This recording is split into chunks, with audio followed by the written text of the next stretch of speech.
ये जो सब्जेक्ट है that is very very important from the prelims और मेंस पर्सपेक्टिव, बट इसको समझने में थोड़ा दिक्कत होता है ना, टेक्निकल सब्जेक्ट है। इट इज बिट टेक्निकल हम बोल सकते हैं, राइट। कॉम्प्लेक्स सब्जेक्ट भी इसको बोल सकते हैं, बट अगर इसको ढंग से अपन पढ़ें तो ये one of the easiest subject बन सकता है, ठीक है। क्योंकि इकोनॉमिक्स जो होती है हमारी डेली लाइफ के अंदर बहुत ज्यादा होती है, डेली एक्टिविटीज के अंदर इकोनॉमिक्स कर रहे हैं।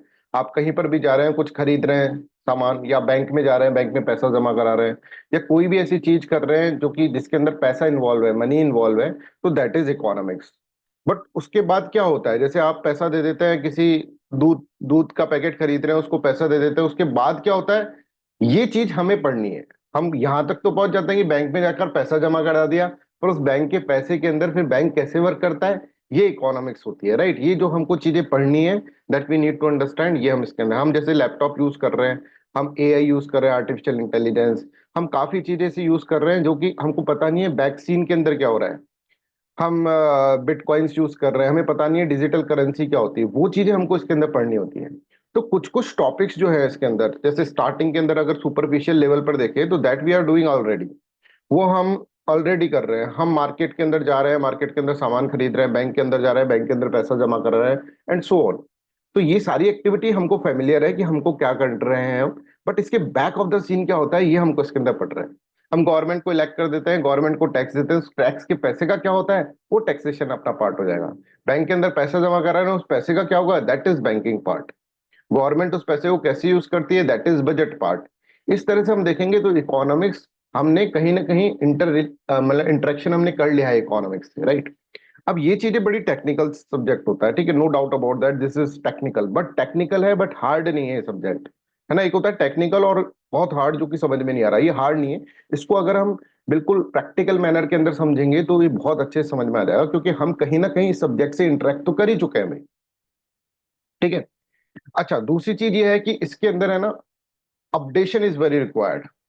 अगर आप अपडेट नहीं करेंगे अपने आप को तो फिर दिक्कत हो जाएगी, बिकॉज इकोनॉमिक्स के अंदर technology is changing like anything, ठीक है। हम अगर 10 साल पहले देखेंगे तो 10 साल पहले तक बैंक के अंदर पैसा जमा कराना, दैट्स ऑल। अब बहुत सारी चीजें हो गई हैं, म्यूचुअल फंड्स आ गए हैं, इन्वेस्टमेंट हो गया है, ठीक है, इन्वेस्टमेंट के अलग अलग तरीके आ गए, डिजिटल करेंसी आ गई है, राइट। और यूपीएससी अब जो है इन्हीं चीजों के ऊपर ज्यादा फोकस कर रहा है। आपका मेंस का क्वेश्चन पेपर देख लीजिए, आपके प्रीलिम्स के क्वेश्चन पेपर देख लीजिए, इन सब चीजों के ऊपर ज्यादा फोकस कर रहा है। तो updation is very much required इसके अंदर। अगर आपने अपने नोट्स को अपडेट नहीं करा, अपने नॉलेज को अपडेट नहीं करा, तो that will create a very big problem for you, right. फिर आपसे क्वेश्चन सॉल्व नहीं होंगे। तो एक तो करंट अफेयर्स के ऊपर हमें पूरी नजर रखनी है इसके अंदर, इकोनॉमिक्स वाले कोर्स के अंदर, राइट। और दूसरा इंपॉर्टेंट चीज ये है कि आपको फंडामेंटल्स पहले आपको क्लियर करने हैं, राइट। जैसे मैंने आपको बताया, मैंने एडवर्टाइजमेंट में भी आपको इसके अंदर इस तरह से बताया कि यहाँ पर जब हम पढ़ेंगे तो हम बहुत सारे नोट्स अपने प्रिपेयर करेंगे, योजना, Kurukshetra, budget, economic survey, Indian Express, the Hindu, इनमें से हम नोट्स देंगे, ठीक है। क्यों, इसका रीजन यही है कि हमको पूरा अपडेटेड नोट्स होना चाहिए, ठीक है। क्योंकि देखो हिस्ट्री के अंदर आपको अपडेटेड नोट्स की जरूरत नहीं है, हिस्ट्री तो एक बार पढ़ा दी तो बस, हिस्ट्री का टीचर बहुत मस्त रहता है, इसलिए उसको पता है एक बार मैंने पढ़ ली है हिस्ट्री, पढ़ा दी है बच्चों को history, that's all, that's all my job is, right. कि अब मेरे को अब इसके अंदर कोई अपडेट नहीं करना है। मॉडर्न हिस्ट्री के अंदर गांधी जी आए थे, गांधी जी ने जो करा वो वही करा, और वापस गांधी जी आके उसको चेंज नहीं कर सकते, या हम जाकर चेंज नहीं कर सकते, राइट। उसमें कोई अपडेट नहीं है हिस्ट्री के अंदर। ज्योग्राफी भी इसी तरह से है, जब तक कोई न्यू डिस्कवरी नहीं हो, और बहुत कम डिस्कवरी होती है ज्योग्राफी के अंदर, ठीक है, जो आपको क्या करता है, जो कि आपको अपडेट करनी होती है, राइट। तो ज्योग्राफी भी इतना टिपिकल सब्जेक्ट नहीं है अगर हम देखें करंट अफेयर्स के पर्सपेक्टिव से। But economics, polity, this subject are very typical with respect to what, with respect to the current affairs. When I am saying typical, मतलब कि मतलब इसके अंदर कोर्स ज्यादा बढ़ गया है ना। टिपिकल का मतलब ये नहीं कि बहुत हार्ड है, इसके अंदर बहुत सारा कोर्स बढ़ गया है, तो relatively it is typical with history और ज्योग्राफी के कंपैरिजन में अगर हम करें तो टिपिकल है in the sense of the current affairs. तो अगर हम पुराने नोट्स को यूज करेंगे, ठीक है, जो जैसे मान लीजिए बहुत पहले पढ़ाए गए हैं, जैसे मेरा 1.17 आवर्स का करंट अफेयर्स, तो सर 17 आवर्स का इकोनॉमिक लेक्चर, वो पुराना हो गया है, 5-6 साल पुराना हो गया है वो, और भी ज्यादा पुराना हो गया, कोविड के टाइम पर पढ़ाया था वो, राइट। तो उसके अंदर डिजिटल करेंसी वाली चीज नहीं है, उसके अंदर म्यूचुअल फंड्स और ये सब चीजें मैंने इतने एक्सप्लेन नहीं करी, क्योंकि उस वक्त इतना क्रेज नहीं था इन चीजों पे, क्वेश्चन नहीं आते थे। उसमें बहुत सारी चीजें अप्रोक्सीमेटली, अब मेरे को वो उसको देखता हूँ उस लेक्चर को, तो सिर्फ 20% हैज बीन कंप्लीटेड।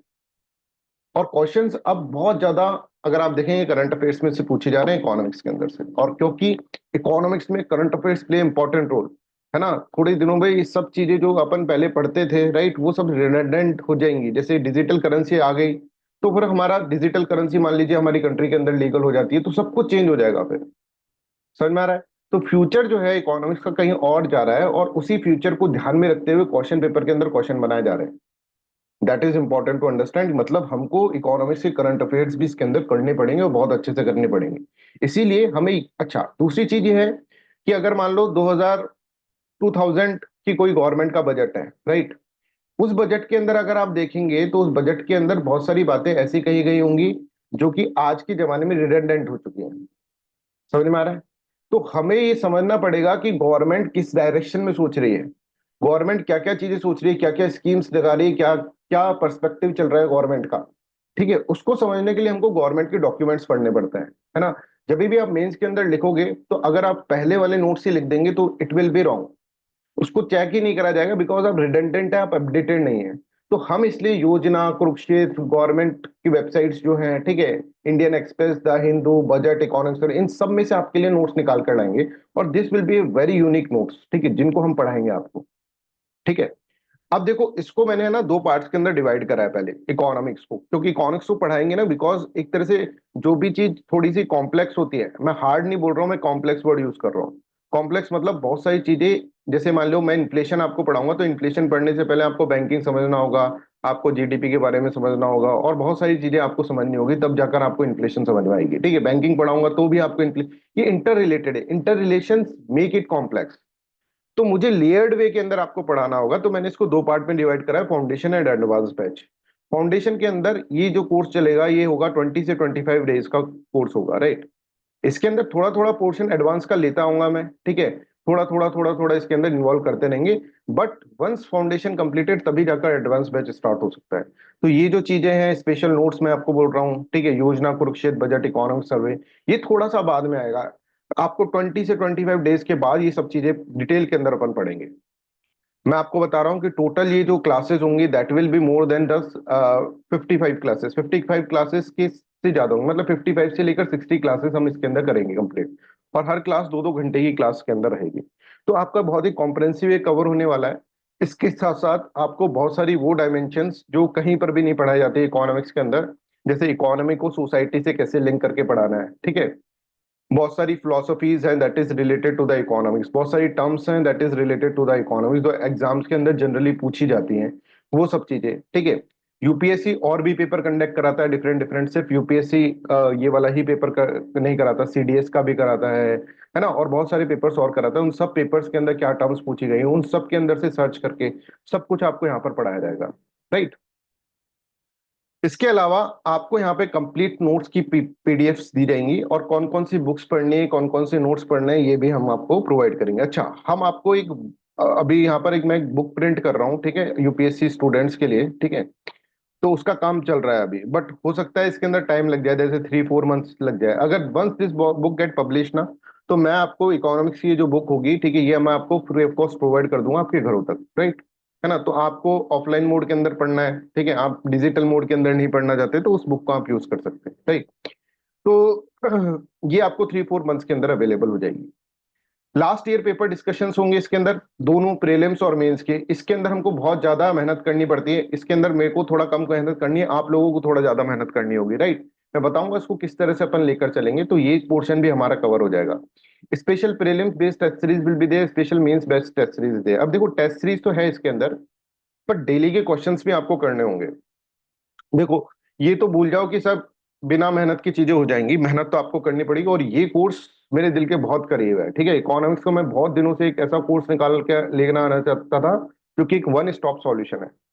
तो ये कोर्स मेरे दिल के बहुत करीब है, मैं इसके ऊपर बहुत मेहनत करने वाला हूँ। आपके डेली के क्वेश्चंस भी दिए जाएंगे, जैसे फाउंडेशंस के अंदर जब चलेगा, तब मेनली प्रीलिम्स के आपको क्वेश्चन दिए जाएंगे।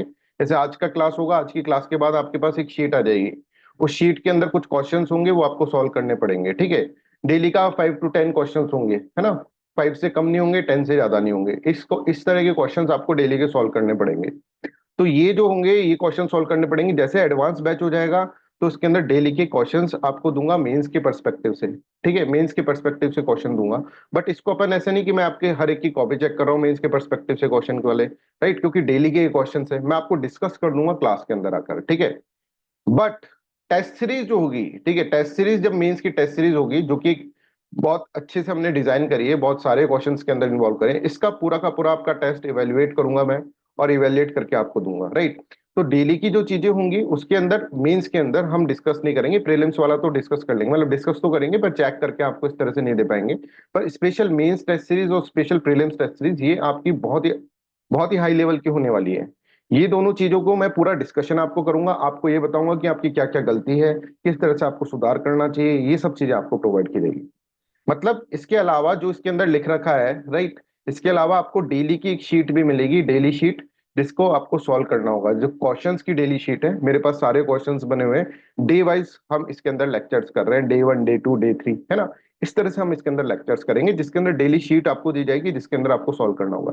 जैसे आज जैसे ही क्लास खत्म होगी तो व्हाट्सएप ग्रुप के ऊपर आपके पास एक शीट आ जाएगी, ठीक है, उसको सॉल्व करना होगा आपको। कल मैं पूछूंगा किसके कितने मार्क्स आए, कल मैं उसका आंसर आंसर मैं आपको अभी नहीं बताऊंगा, कल मैं आपको डिस्कस करके आंसर बताऊंगा। देन वी विल डिस्कस कि किसके कितने मार्क्स आए, आपको काउंट करना होगा, right. I hope this is clear to everyone. तो इसको हम एक बहुत ही अलग लेवल का, नेक्स्ट लेवल का कोर्स बनाने जा रहे हैं, ठीक है।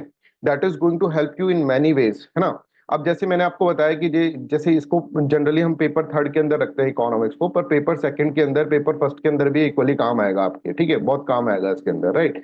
इवन इन द थोड़ा सा इसको एथिकल डायमेंशन के अंदर भी इकोनॉमिक्स को लेकर हम जाएंगे, ठीक है ना। जैसे फंडिंग वाला इश्यूज होता है, दैट इज बिट टेक्निकल, है ना, वो टेक्निकल होता है, तो उसके अंदर क्या इंटरनेशनल एथिक्स के कुछ पॉइंट आता है, तो वो भी हम इसके अंदर आपको करवाएंगे चीजें, है ना। और भी बहुत सारी चीजें हैं जो कि इंटरनेशनल ऑर्गेनाइजेशन से, उससे रिलेटेड भी कोई एथिकल इश्यूज है, राइट, वो सब चीजें इसके अंदर लेकर आपको यहाँ पर पढ़ाएंगे। तो एथिक्स पेपर में भी थोड़ा बहुत ये काम आएगा, एथिक्स के अंदर एक इंटरनेशनल एथिक्स का है, तो उसके अंदर इकोनॉमिक्स वाला एंगल मैं आपको यहाँ पर करा दूंगा। I hope you are getting this point. इसके अलावा ऐसे राइटिंग के अंदर भी ये आपके लिए बहुत इंपॉर्टेंट रहेगा, ठीक है। देखो ये सब जो मैं बोल रहा हूँ ये तो मैं आपको प्रोवाइड करूंगा ही, और इसके अलावा भी चीजें आपके पास आती रहेंगी, ठीक है। सो आज फर्स्ट क्लास है इसलिए मैं आपको ये बता रहा हूँ, मैं कोई यहाँ पर इसको पब्लिसाइज नहीं कर रहा, आप सबने पहले ही फीस जमा करा दी सबने, ठीक है, बिकॉज आप लोग मेरे पे ट्रस्ट करते हैं। मैंने कहा था डेमो के लिए आप कराना, पहले आपने पूरी पूरी फीस जमा करा दी, है ना। तो इसका मतलब आपको ये तो ट्रस्ट है कि भाई आपको, you are in the right hands, ये तो आपको ट्रस्ट है, ठीक है। अब मेरी ये जिम्मेदारी है कि जो मैं बोल रहा हूँ वो तो आपको दूं, उससे ज्यादा भी मैं आपको दूं। तो इकोनॉमिक्स की तो टेंशन आप भूल जाओ अब, ठीक है, because you are with me, ठीक है। इकोनॉमिक्स की टेंशन भूलकर फिर और सब्जेक्ट जो है उनके अंदर से भी अपन कुछ ना कुछ करने की कोशिश करेंगे, एक कॉम्प्रहेंसिव कवरेज करेंगे, जो आपको बोला जा रहा है उससे मतलब आपको बहुत ज्यादा हम देने की कोशिश करेंगे, ठीक है। तो I hope this is clear to everyone, मैं क्या कहने चाह रहा हूँ ये सबको क्लियर है, क्या क्या मैं आपको प्रोवाइड करूंगा, ठीक है। और अब दूसरी चीज आती है कि मैं आपसे क्या एक्सपेक्ट करता हूँ। अब जब मैं मेहनत कर रहा हूँ तो सबसे पहले एक्सपेक्टेशन तो ये होगी आप लोग भी पूरी पूरी मेहनत करेंगे, ठीक है। तो पहला इंपॉर्टेंट चीज, जो पहला इंपॉर्टेंट रूल है, ये है कि हमको 7 बजे की क्लास के अंदर, मतलब 7 बजे ही पहुंचना है आज, क्योंकि 7:15 पे मैंने इसलिए रखा क्योंकि कुछ स्टूडेंट्स को प्रॉब्लम हो रही थी कैसे ज्वाइन करें और ये करें, ठीक है, तो मैं उनको बता रहा था वो। तो 7 बजे मतलब 7 बजे। अब इसका भी बहुत बड़ा लॉजिक है कि हमने 7 बजे क्लास क्यों स्टार्ट करी है। बिकॉज कई स्टूडेंट्स होते हैं जो 10 बजे तक उठ रहे हैं, है ना, 10 AM पे उठ रहे हैं, रात भर पढ़ते हैं, और रात भर पढ़ के फिर 10 बजे तक उठते हैं, राइट। रात भर पढ़ लिए, मान लो 4 बजे सो गए और फिर 10 बजे उठ रहे हैं, इस तरह का जो शेड्यूल है that is A wrong schedule for a student. Student के परस्पेक्टिव से देखिए this is not a good schedule. मैं चाहता हूं जो सारे भी स्टूडेंट्स तैयारी कर रहे हैं कम से कम 5:30 AM पर तो उठे। इसके बहुत सारे लॉजिकल रीजंस हैं, I am not discussing that, मैं किसी एक वीडियो के अंदर अलग से वो बनाकर आपको दे दूंगा, राइट। पर 5:30 AM पे उठना बहुत जरूरी है, दैट इज मस्ट, है ना। तो 5:30 AM पर आप उठो, मेरा ये एक्सपेक्टेशन है आपसे। फिर आप क्या करोगे, एक रिवाइज करोगे, जो भी चीज आपने पढ़ी है, कोई भी सब्जेक्ट आप रिवाइज कर सकते हैं, राइट। आपको कोई मेडिटेशन या फिर कुछ एक्सरसाइज करते हैं या रनिंग करते हैं तो आप कर सकते हैं, उसके बाद आप रिवीजन करें। रिवीजन करने के बाद फिर आप क्लास के अंदर आ जाएं। क्लास के अंदर आएंगे 7 AM पर एग्जैक्ट आपको क्लास के अंदर आ जाना है। That is my requirement, my expectation from your side, right. आपकी साइड से जो एक्सपेक्टेशन है मेरे को कि आपको ऐसा करना है, और ये एक्सपेक्टेशन तो मैं बोल रहा हूँ बहुत प्यारा वर्ड लग रहा है आपको, but this is A mandatory thing, है ना।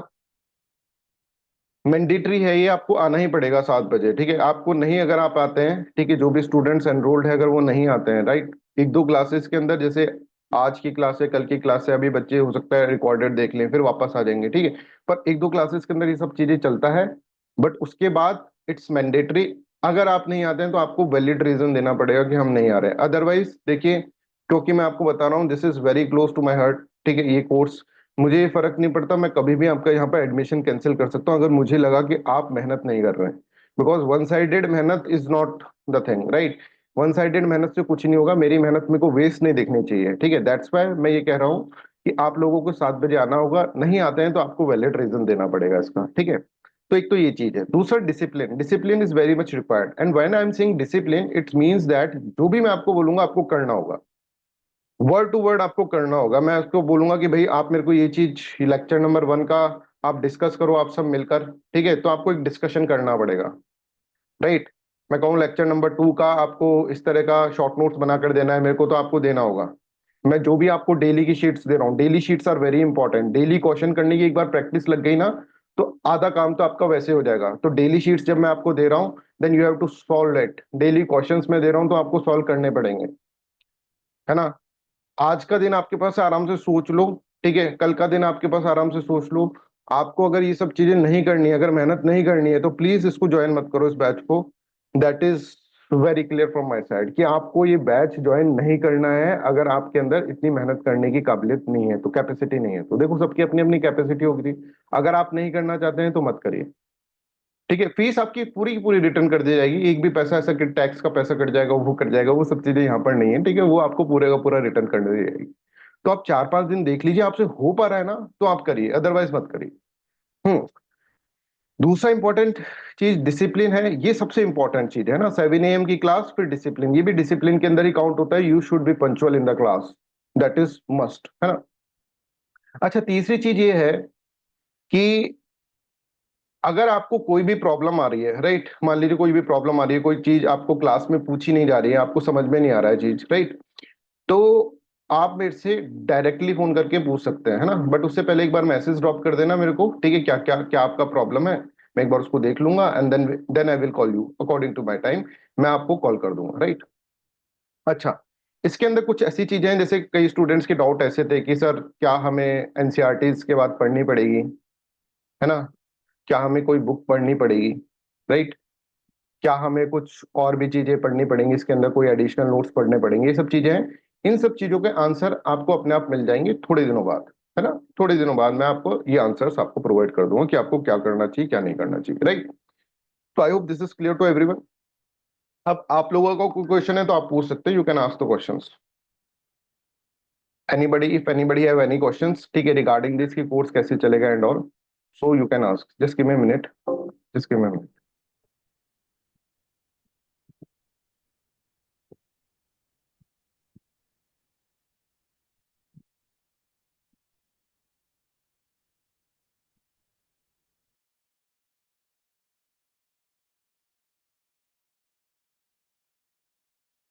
Yes, ask me if you have any questions, you can ask me, or otherwise we will start the class, ठीक है। चलिए स्टार्ट करते हैं अपन क्लास। अच्छा, एक बात और बोलना भूल गया मैं, जैसे ही आपको कोई प्रॉब्लम होता है ना, ठीक है, जैसे आपको कोई प्रॉब्लम होगा तो जस्ट रेज योर हैंड, ठीक है। मैं जैसे आपको पढ़ा रहा हूँ, आपको कोई प्रॉब्लम आ गया, कोई कॉन्सेप्ट में कोई क्वेश्चन पूछना है, आपके दिमाग में कोई क्वेश्चन आ गया, कोई एक आइडिया आ गया आपके दिमाग के अंदर कि आपको पूछना है सर ये ठीक है कि गलत है, राइट, तो feel free to ask. Please try to understand, this is a very democratic class. ये ऑनलाइन क्लास, ऑनलाइन की ऑनलाइन क्लास बस नाम की है। ये एक तरह से ऑफलाइन से भी ज्यादा डेमोक्रेटिक क्लास है। जैसे ऑफलाइन में आप पूछ लेते हैं, उसमें हो सकता है आपको झिझक होती है, आप ऑनलाइन क्लास के अंदर आराम से पूछ सकते हैं। ना आपकी शक्ल दिख रहे हैं, ना आपके एक्सप्रेशन दिख रहे हैं, कुछ भी नहीं दिख रहे हैं। आस्क मी, अगर कोई भी छोटी से छोटी प्रॉब्लम है तो भी पूछो उसको, please, this is very important. और पूछने का तरीका यह है, जस्ट रेज योर हैंड, ठीक है, इसमें ऑप्शन आता है जूम के अंदर रेज योर हैंड का, ठीक है, तो आप रेज कर दीजिए, मैं आपकी क्वेरी ले लूंगा, राइट। या फिर आप चैट सेक्शन के अंदर लिख दीजिए, चैट सेक्शन के अंदर मैं देख लूंगा और उसको आपको सॉर्ट आउट कर दूंगा, right. So now we are starting our first class. ये सब चीजों के बाद हम अपनी पहली क्लास स्टार्ट कर रहे हैं, राइट। तो देखो, सबसे पहले हम जो टॉपिक पढ़ेंगे that is national income. National income, ठीक है। आई थिंक दिस टॉपिक तो ये जो टॉपिक है ये एनसीईआरटी 12th क्लास की एनसीईआरटी का सेकंड चैप्टर है ना, second chapter of 12th class NCERT है ना, उसके अंदर भी ये टॉपिक है। बट हम उससे कुछ ज्यादा ही पढ़ेंगे। कुछ चीजें हैं आप इसके बाद मतलब आपको ये होता है ना, क्योंकि बच्चों को ऐसा लगता है कि सर एनसीईआरटीज कंप्लीट होंगी, तो सारी एनसीईआरटीज के अंदर कंप्लीट हो जाएंगी नोट्स के अंदर, पर वो आपको खुद को रियलाइज होगा थोड़े दिनों बाद, है ना। वो सब चीजें मैं आपको बताऊंगा, राइट। तो हम नेशनल इनकम पढ़ रहे हैं, module number 1 we are dealing with. और हम यहाँ पर क्लासेस को जो बोलेंगे ना, वो बोलेंगे day 1 class, day 2 class, day 3 class, ठीक है। डे 1 क्लास हम ले रहे हैं और इसके अंदर हम नेशनल इनकम पढ़ रहे हैं, नेशनल इनकम, ठीक है। और नेशनल अकाउंटिंग, इस तरह से अपन बोल सकते हैं इसको, नेशनल इनकम मॉड्यूल पढ़ रहे हैं। तो लेट्स अंडरस्टैंड दिस वन कि नेशनल इनकम क्या होता है, इसको अपन को अंडरस्टैंड करना पड़ेगा। नेशनल अकाउंटिंग क्या होता है, ये अपन को अंडरस्टैंड करना पड़ेगा, ठीक है। तो इसके अंदर सबसे जो पहली टॉपिक अपन को ले रहे हैं, ठीक है, that is what, that is GDP, gross development, gross domestic product. What is GDP, that we need to understand, that is a basic, बहुत बेसिक है, फाउंडेशन है किसका, इकोनॉमिक्स का, ठीक है। अब मैं इसको है ना बिल्कुल आम भाषा के अंदर आपको सिखाऊंगा, राइट। कोई आपको ऐसे फ्लोरी लैंग्वेज यूज नहीं करूंगा, आम भाषा के अंदर समझाऊंगा जिससे कि आपका बेस्ट आपको अंडरस्टैंडिंग हो, ठीक है। तो भाई देखो, जीडीपी का मतलब क्या होता है, ग्रॉस डोमेस्टिक प्रोडक्ट। इसका मतलब क्या होता है अपन इसके अंदर समझते हैं। ऐसे समझो कोई एक कंट्री है ना, एक कंट्री है, उसकी, ये एक तरह से क्या है, एक कंट्री की बाउंड्री है। अब बाउंड्री कैसे होती है ये मैं आपको बताऊंगा, है ना। डोमेस्टिक टेरिटरी है इस कंट्री की, डोमेस्टिक टेरिटरी।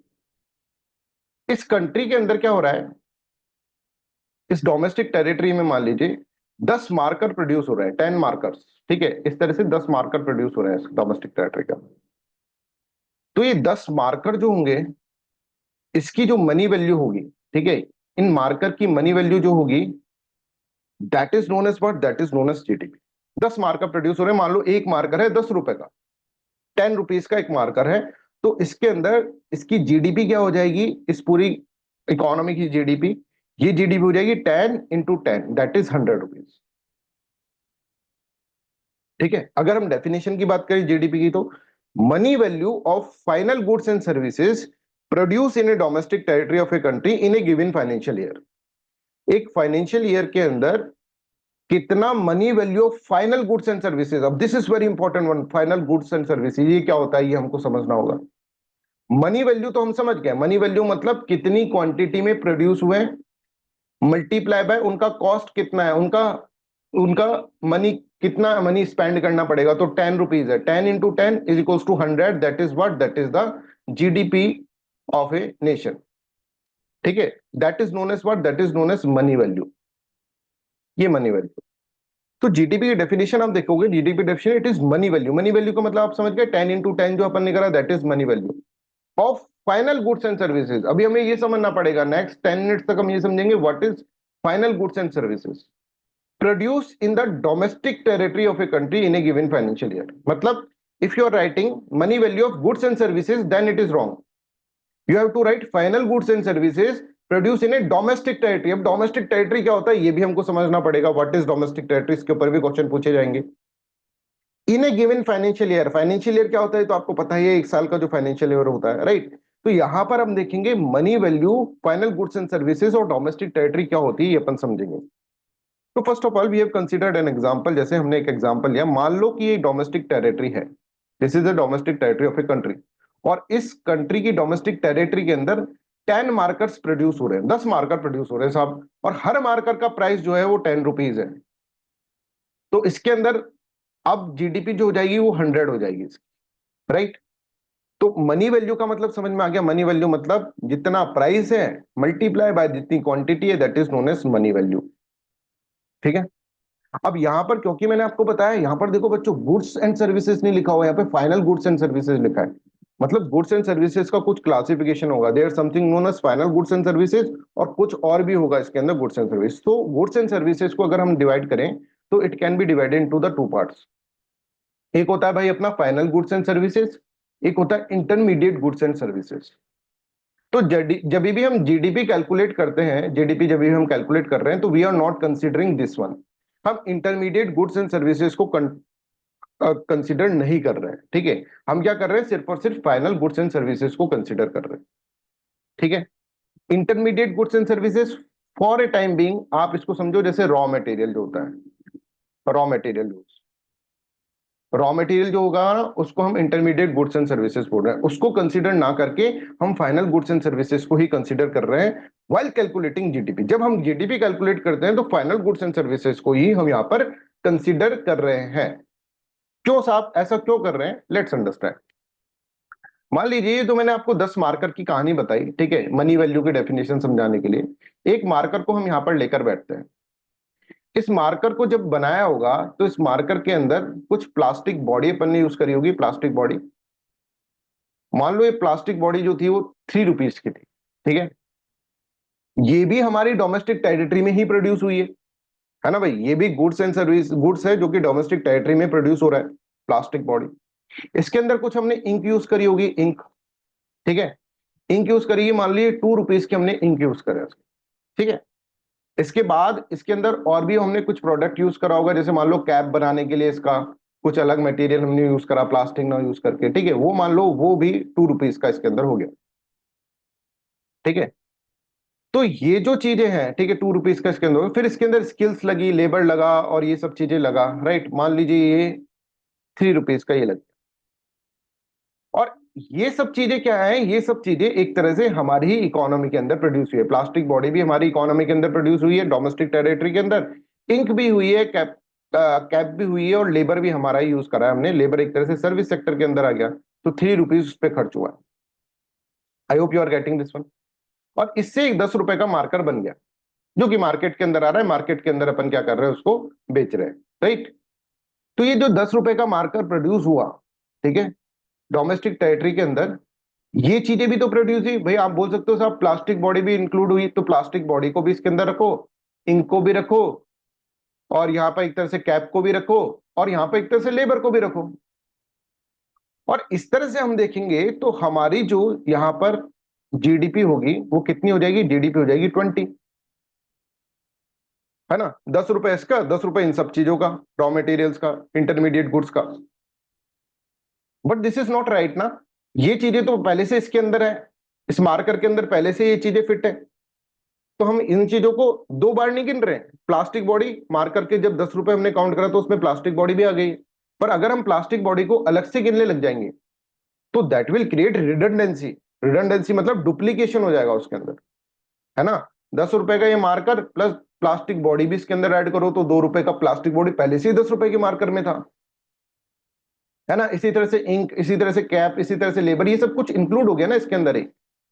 तो हम क्या करेंगे, हम इन चीजों को बार बार में नहीं लेंगे। हम कहेंगे भाई फाइनल गुड दिखा दो हमें कहां पर है, ये रहा फाइनल गुड, इसका प्राइस बता दो कितना है, 10 रुपए। तो इसके अंदर प्लास्टिक बॉडी भी आ गई, इंक भी आ गई, है ना, लेबर भी आ गया, कैप भी आ गया, सब कुछ इसके अंदर आ गया मार्कर के अंदर, है ना। This marker is of what, of 10 rupees, then it includes intermediate goods, सारे इंटरमीडिएट गुड्स के अंदर आ गए, ठीक है। तो हम उसको बार बार में काउंट नहीं करेंगे फिर अकाउंटिंग के में, ना कि भाई इंक को अलग से कर ले, प्लास्टिक बॉडी को अलग से कर ले, तो वो तो रिडंडेंसी हो जाएगा, वो डुप्लीकेशन हो जाएगा। सो टू अवॉइड डुप्लीकेशन हम सिर्फ और सिर्फ फाइनल गुड को यूज करते हैं। हम डेफिनेशन के अंदर लिख रहे हैं money value of final goods and services, final को यूज कर रहे हैं हम, इंटरमीडिएट को नहीं कर रहे हैं, है ना। अब हमें थोड़ा डिटेल के अंदर समझना पड़ेगा। यहां तक क्लियर है आपको क्यों फाइनल गुड लिखा डेफिनेशन में, ये इंपॉर्टेंट है, क्यों लिखा ये अपन को समझ में आ रहा है। अगर हम सिर्फ गुड एंड सर्विसेज लिख देंगे ना तो उसमें तो इंटरमीडिएट गुड भी हो जाएगा। फिर जो इकोनॉमी होगी, जो अपन ने 10 × 10 करी थी, 100 रुपीज की इकोनॉमी जो हुई थी मनी वैल्यू, वो क्या हो जाएगा 10 × 10, और फिर वापस 10 × 10, ये इंटरमीडिएट गुड्स का और ये फाइनल गुड्स का। तो ये रिडंडेंसी हो जाएगी, 200 हो जाएगी जीडीपी। फालतू की जीडीपी के अंदर 100 रुपए और आपने ऐड कर दिए, जो मार्कर के अंदर सब कुछ था उसको आपने अलग अलग से और ऐड कर दिया, तो that is not right, that is wrong, right. तो इसलिए इंटरमीडिएट गुड हम नहीं ले रहे हैं इसके अंदर, हम सिर्फ फाइनल गुड इसके अंदर ले रहे हैं। What is the final good, अभी अभी मैं आपको बताऊंगा, है ना। ये तो अपन को एक तरह से सुपरफिशियल मैंने आपको एक्सप्लेनेशन दिया है। Final good again divided consumer capital good, consumer good क्या होते हैं, कैपिटल गुड क्या होता है, ये सब चीजें बताई जाएंगी, राइट। अब देखो फाइनल गुड, कोई गुड फाइनल है या इंटरमीडिएट है, इंटरमीडिएट है, इसको आपको समझना होगा। कोई गुड फाइनल है या फिर इंटरमीडिएट है, ये कैसे पता लगाते हैं, ठीक है। फॉर एग्जाम्पल मैं अगर आपको एग्जाम्पल दूं, तो ये जैसे कॉटन प्रोड्यूस करा गया है, कॉटन, ठीक है। इस कॉटन का आप देखेंगे कॉटन से क्या बनेगा, कॉटन से अगर आप देखेंगे तो इस कॉटन को अपन टेक्सटाइल मिल के अंदर डालेंगे, डायरेक्टली कॉटन को तो नहीं पहनोगे आप, कॉटन को क्या करोगे आप, टेक्सटाइल मिल के अंदर डालोगे, टेक्सटाइल मिल से पहले इसका धागा बनाओगे, यार्न बनाओगे धागा, ठीक है, फिर उसको क्या करोगे, टेक्सटाइल मिल के अंदर डालोगे, टेक्सटाइल मिल के डालने के बाद इसका क्लोथ बनेगा, क्लोथ के बाद फिर इसका शर्ट बनेगा। तो ये शर्ट जो होगा ना, that is what, that is the final good, because इसके बाद इस ये इकोनॉमी के अंदर कहीं और यूज नहीं हो रहा, कोई इकोनॉमिक एक्टिविटी से बाहर आ चुका है, इसके ऊपर और कोई इकोनॉमिक एक्टिविटी नहीं हो रही कि शर्ट के अंदर और कोई हम चीज करके इकोनॉमिक एक्टिविटीज के अंदर नहीं कर रहे हैं। तो this is known as final good. और इस फाइनल गुड के ये सारे इंटरमीडिएट गुड होंगे, मान लीजिए कॉटन जो है वो 10 रुपीज का हो गया, यार्न बनाने के लिए हमको 15 रुपए और खर्च करने पड़ गए, फिर यार्न बनाने के लिए 15 रुपए खर्च करे, फिर इसके अंदर टेक्सटाइल मिल के अंदर डाला, क्लोथ बनाने के लिए हमको मान लो 20 रुपए और खर्च करने पड़ेंगे, और फिर शर्ट बनाने के लिए हमको मान लो इसके अंदर 50 रुपीज और खर्च करने पड़ेंगे। तो ये जो है 50 70 70 80 80 और फिर ये 95 रुपीज की जो शर्ट है, ये 95 रुपीज की शर्ट है। हमको जब भी जीडीपी कैलकुलेट करेंगे तो हम सिर्फ और सिर्फ इस शर्ट को कैलकुलेट करेंगे, इस कॉटन को, इस यार्न को, इस टेक्सटाइल मिल के अंदर क्या हुआ, क्लोथ बना, फिर शर्ट बनी, इसको नहीं करेंगे इंक्लूड। हम सिर्फ 95 रुपीज को इंक्लूड करेंगे, that is final goods and services, that is cloth. तो मान लीजिए एक फार्मर ने कॉटन बनाया, कॉटन बनाकर इसको स्पिनिंग मिल के अंदर डाला, स्पिनिंग मिल के अंदर इसका यार्न बन गया, धागा बन गया, ठीक है, धागा बन गया, तो उसको टेक्सटाइल मिल के अंदर डाला, टेक्सटाइल मिल के अंदर डालकर ये क्लोथ बन गया, क्लोथ बनने के बाद फिर इसको टेलर को दिया, टेलर ने अपनी फीस ली, टेलर की फीस के बाद ये क्या हो गया, एक तरह से शर्ट बन गया। और इस शर्ट को फिर आप फाइनली कंज्यूम कर रहे हैं, ये शर्ट अब इकोनॉमिक एक्टिविटी से बाहर आ गया। जैसे कॉटन जो था वो इकोनॉमिक एक्टिविटी में था कि कॉटन अभी तेरे साथ कुछ होगा, क्या होगा, तेरा धागा बनेगा, धागे तेरे साथ भी कुछ होगा, तेरे को क्या बनाया जाएगा, क्लोथ बनाया जाएगा, क्लोथ तेरे साथ भी कुछ होगा, तेरे को शर्ट बनाया जाएगा। शर्ट अब तो इकोनॉमिक एक्टिविटी से बाहर आ गई, that's why this is known as what, this is known as the final good. इसको फाइनल गुड बोलेंगे, फाइनल गुड हो गया, that is consume by the consumer, कोई कंज्यूमर इसको कंज्यूम कर लेगा। ठीक है, सिंपल है, बट इतना सिंपल नहीं है ना, अभी धीरे धीरे चीजें समझ में आएंगी। तो यहां पर देखो फाइनल गुड की डेफिनेशन बोले, N item that is meant for the final use, जो कि फाइनल यूज का है, मतलब इसको फाइनल यूज करना है, उसके बाद हमको उसके ऊपर कुछ नहीं करना है। ठीक है, हमको उसके ऊपर कुछ नहीं करनी है। जैसे शर्ट आ गई हमारे पास, तो शर्ट को बस अब पहनना ही है, शर्ट को कंज्यूम ही करना है। अब ऐसा नहीं कि शर्ट को भी किसी और मिल के अंदर डाल देंगे और उस मिल में से कुछ और निकालेंगे फिर उसको किसी और, ऐसा नहीं है, शर्ट को फाइनली हम कंज्यूम कर रहे हैं।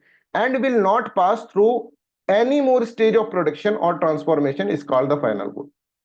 जो और कोई स्टेज ऑफ ट्रांसफॉर्मेशन या फिर प्रोडक्शन के अंदर नहीं जा रहा है और किसी मिल के अंदर नहीं घुस रही है shirt, that is known as what, that is known as final good. I hope you are getting my point. For example, ये एग्जाम्पल मैंने आपको इस तरह से पूरा का पूरा लिख दिया, ठीक है, and this example was given in the NCERT. मैं बताता भी रहूंगा कहाँ से मैंने चीजें ली हैं, कहाँ से आपको देखनी है। जैसे योजना जब अपन पढ़ेंगे तो मैं जब, जैसे फूड प्रोसेसिंग का मैंने पूरा योजना के अंदर से बनाया, तो योजना का क्या पार्ट का पोर्शन लिया, वो सब चीज बताते रहेंगे, क्योंकि आपके नॉलेज में भी होना चाहिए कि कहाँ से क्या चीज ली गई है, ठीक है। अपडेटेड नोट्स रहेंगे, इसलिए आपको ये पता होना चाहिए कहाँ से आए हैं चीजें, राइट। तो देखो, a farmer producing cotton sells it to the spinning mill where the raw material undergoes transformation to the yarn. The yarn in turn sold to the textile mill where through the productive process it is transformed into cloth. फिर cloth के बाद अगर आप देखेंगे shirt बन गई, और shirt जो होगा that is what, that is the final use के लिए अपन को use के लिए आ रहा है, and will not pass through any more stages of production or transformation. That's why it is known as what, it is known as final good. इसलिए इसको final good बोला जा रहा है। एक बार फाइनल कोड को भेज दिया और उसके बाद वो कोई भी इकोनॉमिक एक्टिविटी उसके ऊपर नहीं हो रही है, then it is out of the active economic flow, active economic flow से बाहर हो गया है वो, और this is known as what, this is known as final good. Once final good has been sold, it pass out of the active economic flow, it will not undergo any further transformation at the hand of any producer. समझ में आ रहा है? तो this is known as what, this is known as final good. Sir ये तो बड़ा easy है, हमको ये समझ में आ गया, जो भी रॉ मटेरियल है उसको हम इंटरमीडिएट गुड कह देंगे, और जो फाइनल यूज हो रहा है, जो फाइनल प्रोड्यूस हो रहा है, that is what, that is the final good. पर जैसे मैंने आपको बताया, इसके अंदर भी कुछ और चीज भी है। जैसे कि फॉर एग्जाम्पल अगर मैं आपको बात करूं, मान लीजिए एक होता है economic use, economic use, economic use के बेसिस पे हमको फाइनल गुड्स और इंटरमीडिएट गुड्स का क्लासिफिकेशन थोड़ा करना पड़ेगा। दिस इज वेरी इंपॉर्टेंट, है ना। और इसको अंडरस्टैंड करने में स्टूडेंट्स को थोड़ा सा प्रॉब्लम आता है, पर इसको हम बिल्कुल आसान भाषा में बनाए। मान लीजिए वन फाइन डे आप पढ़ते पढ़ते बोर हो गए, आपको लगा है थोड़ा सा चाय पी लेते हैं, ठीक है। आप गए शॉपकीपर के पास और शॉपकीपर से बोला कि भैया चाय की पत्ती दे दो। आप चाय की पत्ती घर पे लेकर आए और आपने चाय बनाई और मस्त पी, पूरा माइंड फ्रेश हो गया आपका, है ना। तो ये जो चाय की पत्ती आपने यूज करी है, ठीक है, चाय बनाने के लिए, तो कि ये कोई और इकोनॉमिक एक्टिविटी जनरेट नहीं कर रही है, ये सिर्फ आप ही यूज कर रहे हो, है ना, और कंज्यूम करके और फिर सो जा रहे हो, राइट। तो दिस चाय की पत्ती से फाइनल गुड, अभी पूरा एक्सप्लेन करने देना, then I will take the question. This is the final good, क्योंकि इस गुड के बाद इसकी कोई इकोनॉमिक एक्टिविटी और कुछ नहीं हो रही, इसके ऊपर और कोई पैसा नहीं कमा रहे हैं आप खुद ही इसको कंज्यूम कर रहे हो। तो that is known as what, that is known as final good. इसको हम क्या कहेंगे, इसको फाइनल गुड कहेंगे, राइट। बट यही चाय की पत्ती अगर मान लो कोई कैफे वाला लेके जा रहा है कि भैया शॉपकीपर से बोला चाय की पत्ती देना, टी देना, और इस टी को, टी की पत्ती को, ठीक है, टी लीव्स को, अगर ये शॉपकीपर वाला क्या कर रहा है, फिर चाय बनाकर पिला रहा है, दूसरे लोग को पिला रहा है, और इससे इकोनॉमिक एक्टिविटी जनरेट हो रही है, इकोनॉमिक एक्टिविटी जनरेट हो रही है इससे, तो दिस चाय की पत्ती is not considered as a final good. तो ये चाय की पत्ती, वही चाय की पत्ती फाइनल गुड के अंदर काउंट नहीं होगी, that will be considered as a intermediate good, क्योंकि उसके ऊपर अभी कोई और भी एक्टिविटी, अभी वो इकोनॉमिक एक्टिविटी की साइकिल से बाहर नहीं है, उसके ऊपर और भी कोई इकोनॉमिक एक्टिविटी क्या है, हो रही है, तो that is known as what, that is known as intermediate good. कहने का मतलब क्या है, depending upon what, depending upon the economic use हमको फाइनल और इंटरमीडिएट गुड को बताना होगा। Depending upon what, depending upon the economic use, economic use, ठीक है। तो यहां पर देखो, ये चाय की पत्ती जब हम यूज कर रहे हैं, तो ये this is known as final good, because ये फाइनल कंजम्पशन के अंदर आ रही है। और यही चाय की पत्ती अगर मान लीजिए कौन यूज कर रहा है, अगर मान लो कोई ऐसा यूज कर रहा है, कोई ऐसा पर्सन जो कि शॉप, जो कि कैफे का मालिक है, ठीक है, जो कि चाय बनाकर पिलाएगा, तो दैट चाय की पत्ती will be considered as what, as the intermediate good, because final जो गुड होगा वो चाय बनकर और चाय जो पिला रहे हैं वो फाइनल गुड होगा। तो depending upon economic use, ultimately we have to decide what is the final good और व्हाट इज इंटरमीडिएट गुड। जैसे कि फॉर एग्जांपल मान लो शुगर है, चीनी है, ठीक है, चीनी एक चॉकलेट बनाने वाला खरीद रहा है, चॉकलेट मेकर है ना, बेकरी वाला एक खरीद रहा है और उससे चॉकलेट बना रहा है और चॉकलेट बनाकर बेच रहा है, तो that will be what, that will be the intermediate good, that sugar is a intermediate good, intermediate. और वही चीनी अगर मान लीजिए आप यूज कर रहे हैं चाय बनाने के लिए या फिर और किसी चीज के लिए, दूध में डालने के लिए, डायरेक्टली आप खा रहे हैं कौन, शुगर को, तो that will be considered as a final good, क्योंकि इसके बाद कुछ के ऊपर कोई इकोनॉमिक एक्टिविटी नहीं हो रही ना, इससे आप पैसा थोड़ा ना खा रहे हैं, खुद ही कंज्यूम करके, खुद ही पी के फिर खुद ही सो जा रहे हैं। तो शुगर जो होगी that will be considered as intermediate good when it is used by the chocolate maker, chocolate के अंदर उसने डाला शुगर को और फिर शुगर चॉकलेट बनी, क्योंकि चॉकलेट के अंदर रॉ मटेरियल की तरह यूज हुई है शुगर को। अगर आप घर में चॉकलेट बना के खा रहे हैं then also sugar is final good, because यहां पर कोई इकोनॉमिक एक्टिविटी जनरेट नहीं हो रही, हाँ, पर आपका दिमाग चल गया, आपने क्या सोचा, आपने चॉकलेट बनाई और कहा कि इस चॉकलेट को मैं बेचूंगा आगे चलकर, यार मैंने तो घर पे ही चॉकलेट बनाई, चॉकलेट को मैं बेचूंगा आगे चलकर, तो जब बेचोगे तो चॉकलेट के अंदर जो शुगर यूज करी गई है that will be considered as what, that will be considered as a intermediate good. तो आप ये समझो, गुड के ऊपर डिपेंड नहीं कर रहा, शुगर तो वही शुगर, जब आप क्या कर रहे हैं, खुद कंज्यूम कर ले रहे हैं, खुद खा ले रहे हैं शुगर को, then it is known as what, it is known as final good. पर वही शुगर चॉकलेट मेकर जब यूज कर रहा है तो वो क्या हो जाती है, इंटरमीडिएट गुड के अंदर काउंट हो जाती है। बड़ी हैरानी की बात है सर। तो देखो एक लाइन में आपको पढ़ा रहा हूं, it is not in the nature of the good, good के नेचर में नहीं है, but in the economic nature of its use that a good become a final good. तो जो गुड होता है वो एक तरह से फाइनल गुड होता है, वो उसके इकोनॉमिक यूज के, इकोनॉमिक नेचर के अंदर है। इकोनॉमिक नेचर मतलब economic nature of its use, उसको किस तरह से यूज किया जा रहा है, that is known as what, that is known as एक तरह से intermediate good. I hope this is clear to everyone, यहां पर सबको क्लियर है। तो what is intermediate good? Intermediate good मतलब that depends upon the economic uses. हमने देखा शुगर जो है उसको हमने क्या करा, इंटरमीडिएट गुड की तरह यूज करा when it is used by the chocolate maker. But वही शुगर को हम क्या कर रहे हैं, एक तरह से हम फाइनल गुड की तरह यूज कर रहे हैं when it is used by what, it is used by us। जब कंज्यूमर इसको डायरेक्टली यूज कर रहा है तो उसको फाइनल गुड की तरह हम यूज कर रहे हैं। I hope this is clear to everyone. यहाँ पे सबको क्लियर है? Anybody has any kind of doubt? अच्छा, just give me a minute, एक मिनट दीजिए, मैं चार्जर ऑन कर लूं एक बार अपना। ठीक है, देन वी विल कंटिन्यू। तो इसके बारे में थोड़ा सोचिए, कोई भी क्वेश्चन आता है तो आप मेरे को बताएं। Just give me a minute.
चलिए, I hope this is clear to everyone. यहाँ तक आपको सबको क्लियर है, राइट?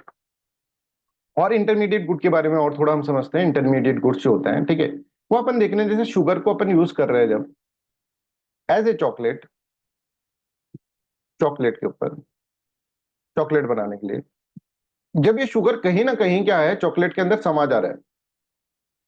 अब आप ऐसा नहीं कह सकते चॉकलेट अलग रख दें और शुगर को अलग रख दें। शुगर कहीं ना कहीं चॉकलेट के अंदर चला जा रहा है। जब हम कॉटन को यूज कर रहे हैं ऐसे इंटरमीडिएट गुड, है ना, तो कॉटन को जब यूज कर रहे हैं, क्लोथ बन जा रहा है, तो हम क्लोथ को और कॉटन को अलग नहीं कर सकते फिर। या यार्न बन जा रहा है तो यार्न को अलग रख दें, कॉटन को अलग रख दें, नहीं।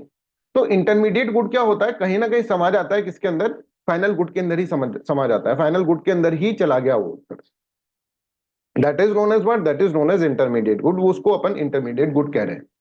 अब इसकी कहानी खत्म नहीं हुई इंटरमीडिएट गुड की, अभी आप समझ गए होंगे। जैसे एक दो एग्जांपल और दे दूं मैं। जैसे मान लो कोई बुक है, वो आप यूज कर रहे हैं, आप ले रहे हैं, आप खरीद रहे हैं क्या, पढ़ने के लिए, तो that will B final good. But कोई शॉपकीपर ले रहा है बेचने के लिए, शॉपकीपर ले रहा है बेचने के लिए, तो that is what, that is the intermediate good. उसको हम इंटरमीडिएट गुड कहते हैं, है ना। तो इंटरमीडिएट गुड क्या होता है, फाइनल गुड क्या होता है, आपके क्लियर कॉन्सेप्ट हो गए इसके अंदर, है ना। अब इसके ऊपर बहुत सारे, आज ही की शीट के अंदर इसके ऊपर बहुत सारे क्वेश्चंस होंगे और आप वो गलत करेंगे फाइनली। फिर मैं आपको बताऊंगा क्या चीज किस तरह से आपको समझना है, तब जाकर वो सही होगा, राइट। तो I hope this is clear, यहां तक सबको क्लियर है व्हाट इज इंटरमीडिएट गुड्स, ठीक है।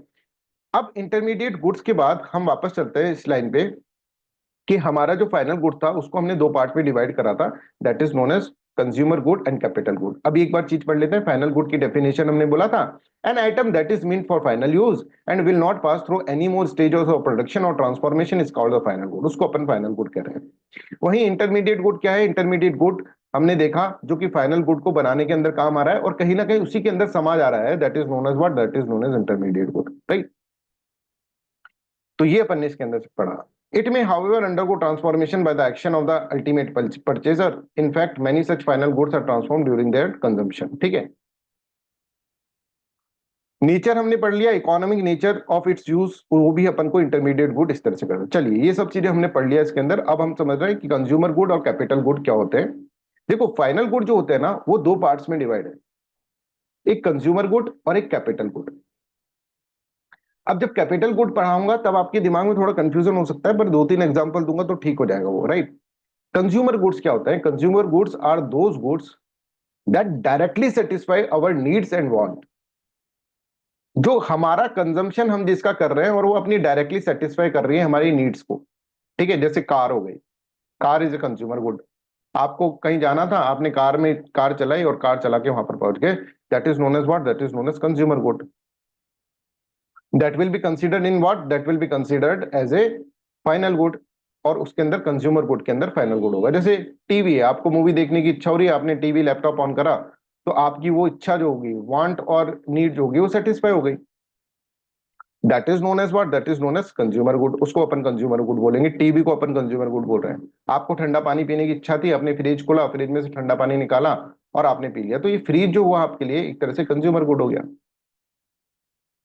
ठीक है। जो हमारी डायरेक्टली सेटिस्फाई कर रहा है हमारी नीड्स और वांट को, that is known as what, that is known as consumer good, वो कंज्यूमर गुड हो गया, ठीक है। तो कंज्यूमर गुड की डेफिनेशन पढ़े हम, are those goods which directly satisfy demands and the wants of the customer, ठीक है, customer. They are consumed when purchase by the ultimate consumer. जैसे आप यहाँ पर देखो, कोई मार्ट के अंदर आप गए, डी मार्ट के अंदर गए या कोई भी मार्ट के अंदर आप गए, बिग बाजार के अंदर आप गए, तो इसके अंदर जो भी चीजें आपको दिख रही है आसपास, that are the final goods, वो फाइनल गुड्स है, वो that are the consumer goods, sorry consumer goods. और हम ये मानकर चल रहे हैं कि यहाँ पर जो भी आ रहा है वो किस पर्पज से आ रहा है, वो इस पर्पज से आ रहा है कि वो अपने आप ही कंज्यूम करेगा उसको। तो that is known as what, that is known as consumer goods. जैसे सोप हो गया, soap is a consumer good. लगाया साहब आपने, तो आपको नहाने की इच्छा हो रही थी, आपने सोप से नहा लिए, बस दैट इज कंज्यूमर गुड। हाँ, अगर आप अपनी दुकान पे बेचने के लिए जा रहे हैं तो वो इंटरमीडिएट गुड हो जाएगा, उसके ऊपर फिर आप कुछ कर रहे हैं, ठीक है, कुछ एक्टिविटी कर रहे हैं, इकोनॉमिक एक्टिविटी, फिर जाकर अपन बेच रहे हैं, तो that will be consider as what, intermediate good. तो ना टूथपेस्ट खरीदना है, टूथपेस्ट आपको यहाँ पर मिल गया, that is what, that is the consumer good, वो आपकी डायरेक्टली सेटिस्फाई कर लिया आपकी नीड और डिमांड को, ठीक है। तो consumer goods are those goods, यहां पर इस तरह से लिखा हुआ है, which directly satisfy demands in the want of the customer, they are consumed when purchased by their ultimate consumer. अब देखो भाई, कंज्यूमर गुड होते हैं ना, दे आर फाइनल गुड्स, है ना, फाइनल गुड्स का टाइप अपन पढ़ रहे हैं, और ये कंज्यूमर्स की नीड को सेटिस्फाई कर रहे हैं, वांट को सेटिस्फाई कर रहे हैं, राइट। अब कंज्यूमर गुड जो होगा वो दो पार्ट्स के अंदर डिवाइडेड है, एक होता है ड्यूरेबल, ड्यूरेबल, और एक होता है नॉन ड्यूरेबल। ड्यूरेबल मतलब जो लंबे समय तक चलता है, that is known as durable. जैसे भाई टीवी चल गया, टीवी अपन ने खरीदा, तो टीवी कम से कम एक साल तो चलेगा ही अपना, है ना। तो that is what, that is durable. Fridge खरीदा एक साल तो चलेगा ही, पर वहीं आपने साबुन खरीद लिया, सोप, तो हो सकता है 10 दिन के अंदर खत्म हो जाए, है ना। आपने टूथपेस्ट खरीद लिया, तो टूथपेस्ट थोड़ा ना साल भर तक चला लोगे सर, हम तो चला लेते हैं सर टूथपेस्ट, थोड़ा थोड़ा यूज करते हैं, राइट। पर टूथपेस्ट जो होगा वो कंज्यूम हो रहा है, खत्म हो रहा है, जल्दी खत्म हो रहा है, पर डे के हिसाब से देखोगे तो टीवी तो नहीं खत्म हो रहा है, ये टूथपेस्ट खत्म हो रहा है ना। ब्रेड आपने यूज कर लिया, कोई भी आपने कोई भी चीज खरीद ली, right, for the final goods, for the consumption purpose के लिए आपने कर ली, तो that is known as what, that is known as consumer goods, उसको अपन कंज्यूमर गुड की तरह काउंट करेंगे, ठीक है। और वो नॉन ड्यूरेबल कैटेगरी के अंदर आएगा, मतलब कंज्यूमर गुड के अंदर भी हम कहें तो ड्यूरेबल और नॉन ड्यूरेबल दो कैटेगरीज होती हैं। ड्यूरेबल जो लंबे समय तक चलेगा, और जो शॉर्ट टाइम तक चलेगा that is known as non durables, वो नॉन ड्यूरेबल्स होता है। ठीक है, इसको हम कंज्यूमर ड्यूरेबल्स और नॉन ड्यूरेबल्स तरह से अपन करते हैं। अब देखो यहाँ पे समझो हम कर क्या रहे हैं। हम कहां से स्टार्ट करे थे? हम जीडीपी से स्टार्ट करे थे, ग्रॉस डोमेस्टिक प्रोडक्ट। और जीडीपी के अंदर हमने डेफिनेशन बनाई थी money value of final goods and services, है ना। हम फाइनल गुड्स एंड सर्विसेज को ही अभी डिटेल के अंदर पढ़ रहे हैं, बिकॉज इस पे से कई क्वेश्चंस आज पूछे जाएंगे आपसे। फाइनल गुड्स एंड सर्विसेज, तो money value of final goods and services जब हम कंसीडर कर रहे हैं इसके अंदर फाइनल गुड्स एंड सर्विसेज, तो हम अभी फाइनल गुड्स एंड सर्विसेज को समझ, लेकिन हमने पहले समझा कि goods and services are of two type, intermediate good और फाइनल गुड। और फाइनल गुड के अंदर हमने कहा कि there are two types of final good भाई, कंज्यूमर गुड और कैपिटल गुड। ठीक है, कंज्यूमर गुड को हम पढ़ रहे हैं। कंज्यूमर गुड्स के अंदर एक ड्यूरेबल्स होते हैं, एक नॉन ड्यूरेबल्स होते हैं। नॉन ड्यूरेबल मतलब जो शॉर्ट स्पैन ऑफ टाइम के लिए होता है, और ड्यूरेबल जो होता है वो जो लंबे समय तक चलता है। ठीक है, जिनकी लाइफ जो होती है वो लॉन्ग होती है। तो आइए समझते हैं इसके अंदर consumer durable. Some commodities like television sets, automobiles और home computers are not extinguished by the immediate और even short period of consumption. They have relatively long period as compared to the articles such as food article, soap, है ना, जो भी FMCGs product होते हैं उनकी comparison में ये टीवी, कंप्यूटर, ऑटोमोबाइल्स ये ज्यादा लंबे तक समय तक चलते हैं। They also undergo wear and tear, इसके अंदर भी वियर एंड टीयर होगा, टेलीविजन के अंदर भी वियर और टीयर होगा, राइट। इसके अंदर भी थोड़ा कुछ कुछ खराब होता रहेगा, है ना। हो सकता है कि इसका सर्किट उड़ जाए, हो सकता है इसकी पिक्चर ट्यूब खराब हो जाए। पहले होते थे पुराने टेलीविजन, ठीक है, मोटे से होते थे, उनकी पिक्चर ट्यूब खराब हो जाती थी, ब्लैक ब्लैक आने लगा था, तो फिर पीछे से मारते थे उनको तो सही हो जाता, फिर ब्लैक आने लगा था, फिर हमको पिक्चर ट्यूब चेंज करानी पड़ती थी। तो इनके अंदर भी क्या होता है, टेलीविजन सेट के अंदर भी कुछ कुछ खराबियां हो सकती है, उसको अपन वियर एंड टीयर कहेंगे। धीरे धीरे यूज कर रहे हैं और उसका वियर एंड टीयर होगा, और often needs repairs and replacement of the parts to be preserved, maintain and renewed, है ना। That is why we call this as a consumer durables, इसलिए हम उसको कंज्यूमर ड्यूरेबल्स कह रहे हैं, है ना। तो आई होप कंज्यूमर गुड्स आपको समझ में आ गया। अब मैं आपको लेकर चलता हूं कैपिटल गुड्स की तरफ। कैपिटल गुड्स,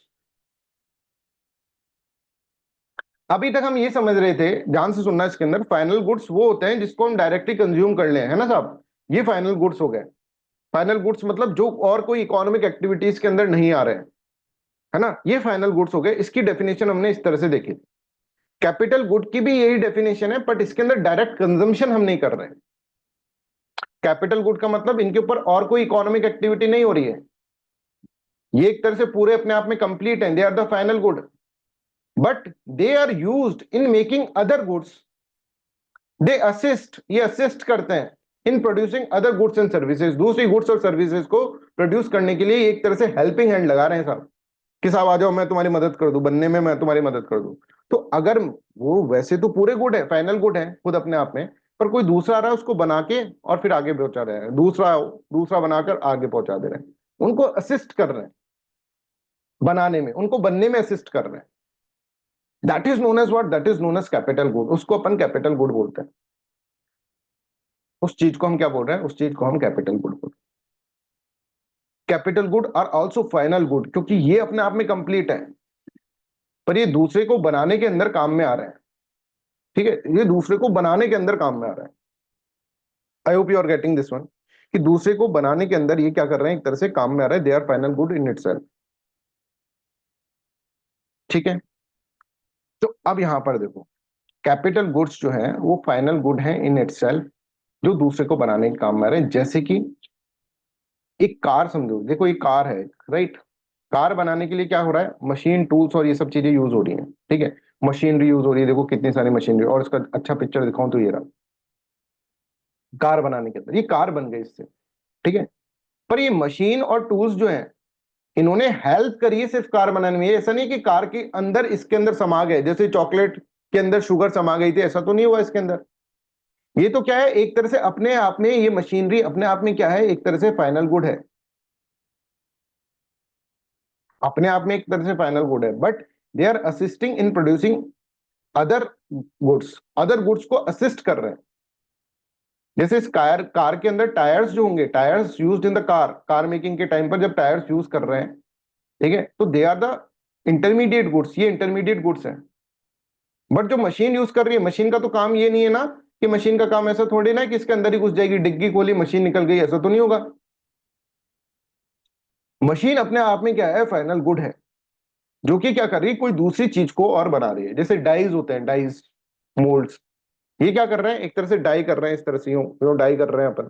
डाई कर रहे हैं मतलब किसी चीज को अपन शेप दे रहे हैं, राइट। अब शेप देकर वो तो वैसे की वैसी रह गई ना, वो थोड़ी डाई के साथ ही उस मटेरियल के साथ ही चली गई।